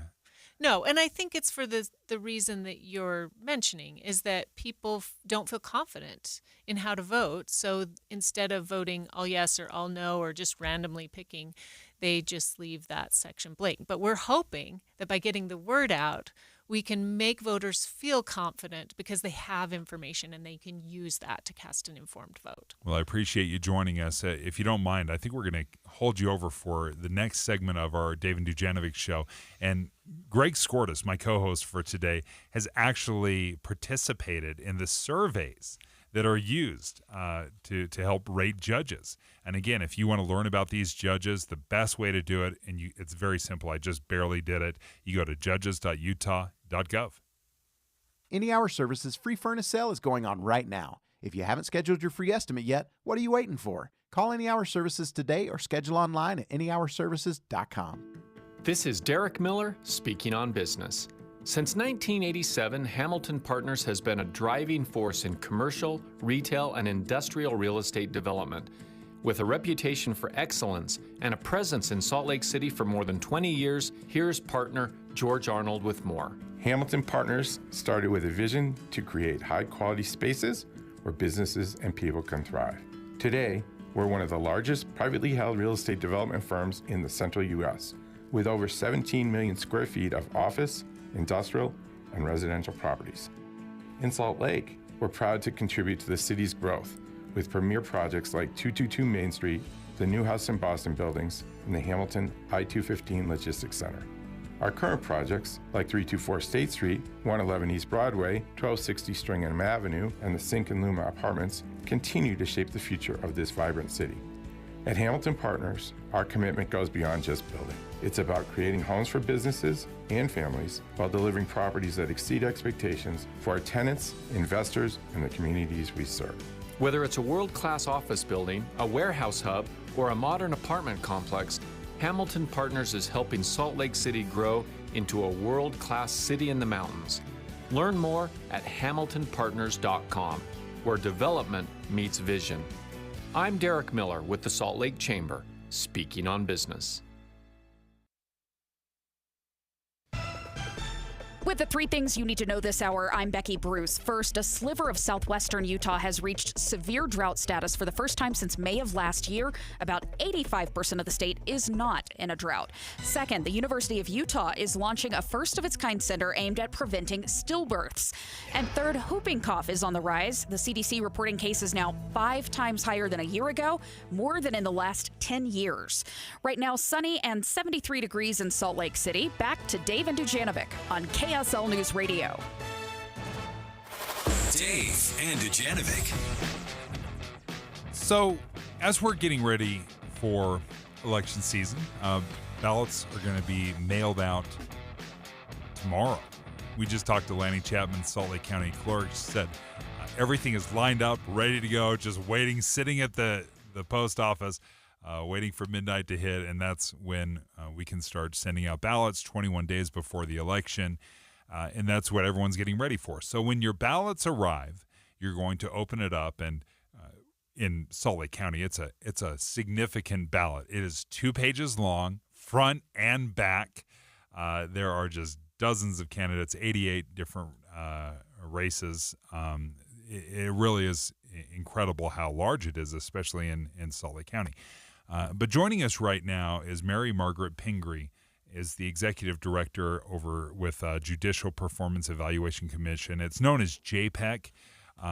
And Greg Skordas, he's our legal counsel here, or not legal counsel, he's our legal expert here at KSL News Radio. You have been involved with JPEC before with surveys. How does this work? Because I'm an attorney and because I'm in court a lot, I get these surveys. And I suppose, Mary Margaret, that applies to jurors, people who watch the court. There are a lot of people that do that. But I think it's important to state something.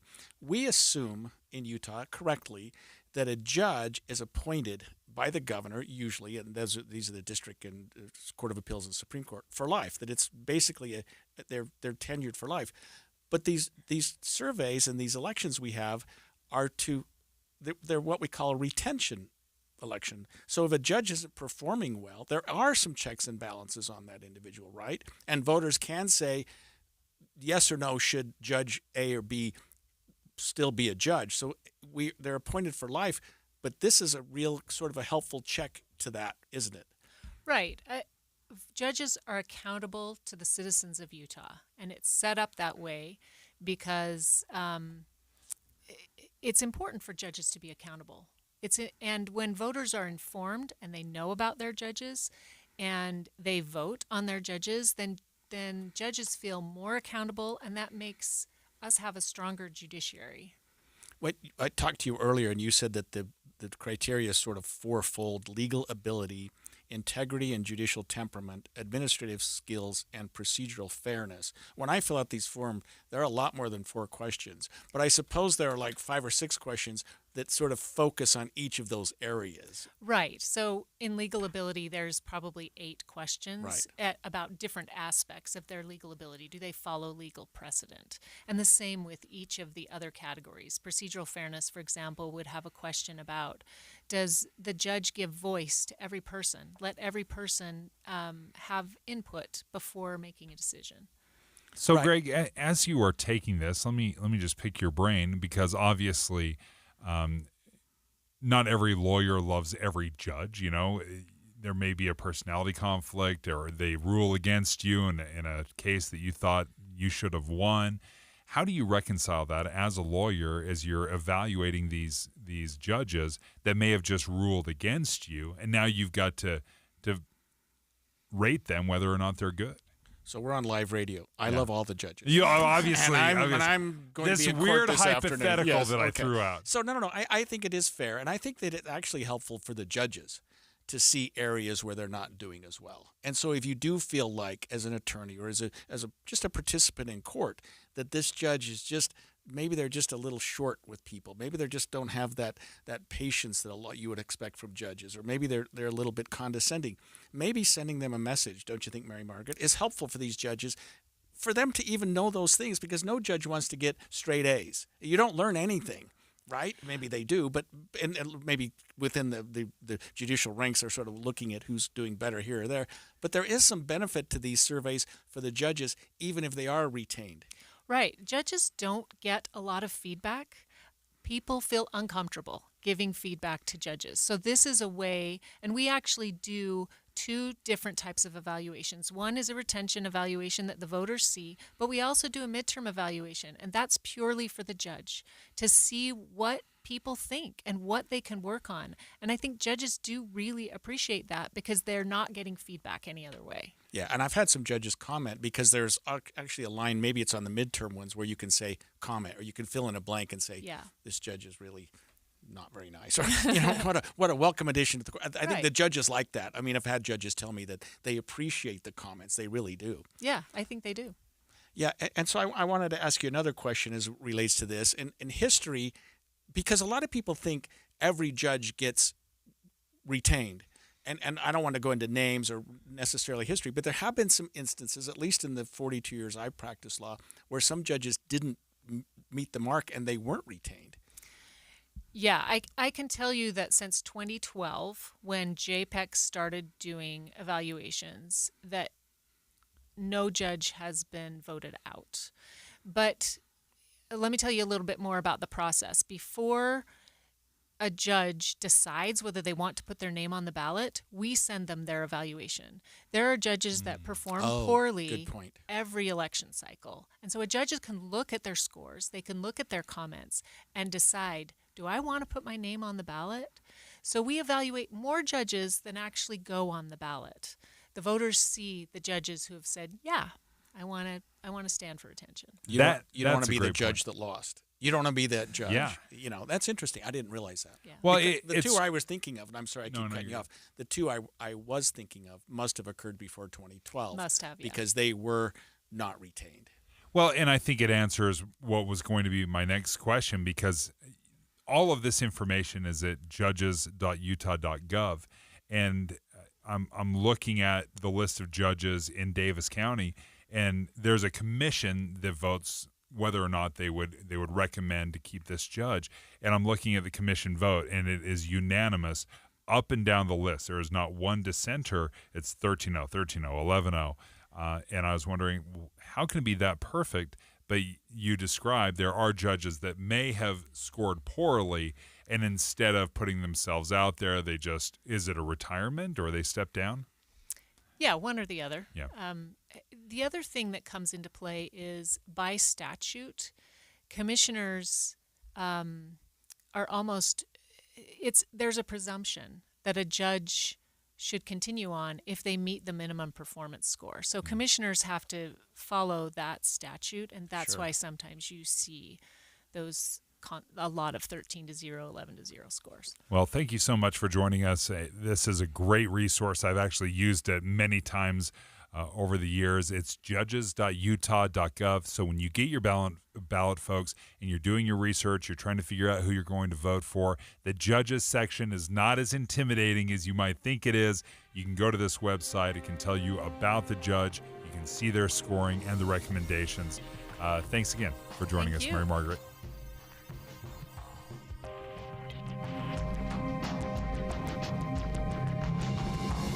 KSL FM Midvale. KSL Salt Lake City. From the KSL Common Spirit Health Studios, this is KSL News Radio. Utah's news, traffic, and weather station. Good afternoon. KSL News Time is 12 o'clock noon, and this is Utah's Noon News. Thanks for joining us. KSL's top story this hour. Police say a man in Taylorsville was shot in the neck, leading to the arrest of his girlfriend and her daughter. Now they're trying to piece together exactly what happened. KSL News Radio's Eric Cabrera has details. Yesterday at 3:40 in the morning, Taylorsville police found Jorge Llamas Galaviz in bed with a gunshot wound to his neck, while his girlfriend Ariana Aguilar was on top of him. Witnesses at the party earlier say the couple had a fight, alleging he hit her. The police affidavit notes Aguilar returned with two men and a woman, forcing their way into his home before gunfire erupted. Her daughter, Natalie Aguilar, was found later at home in Ogden, admitting to showing up with other people to pick up her mom. Ariana Aguilar was arrested for murder and aggravated burglary.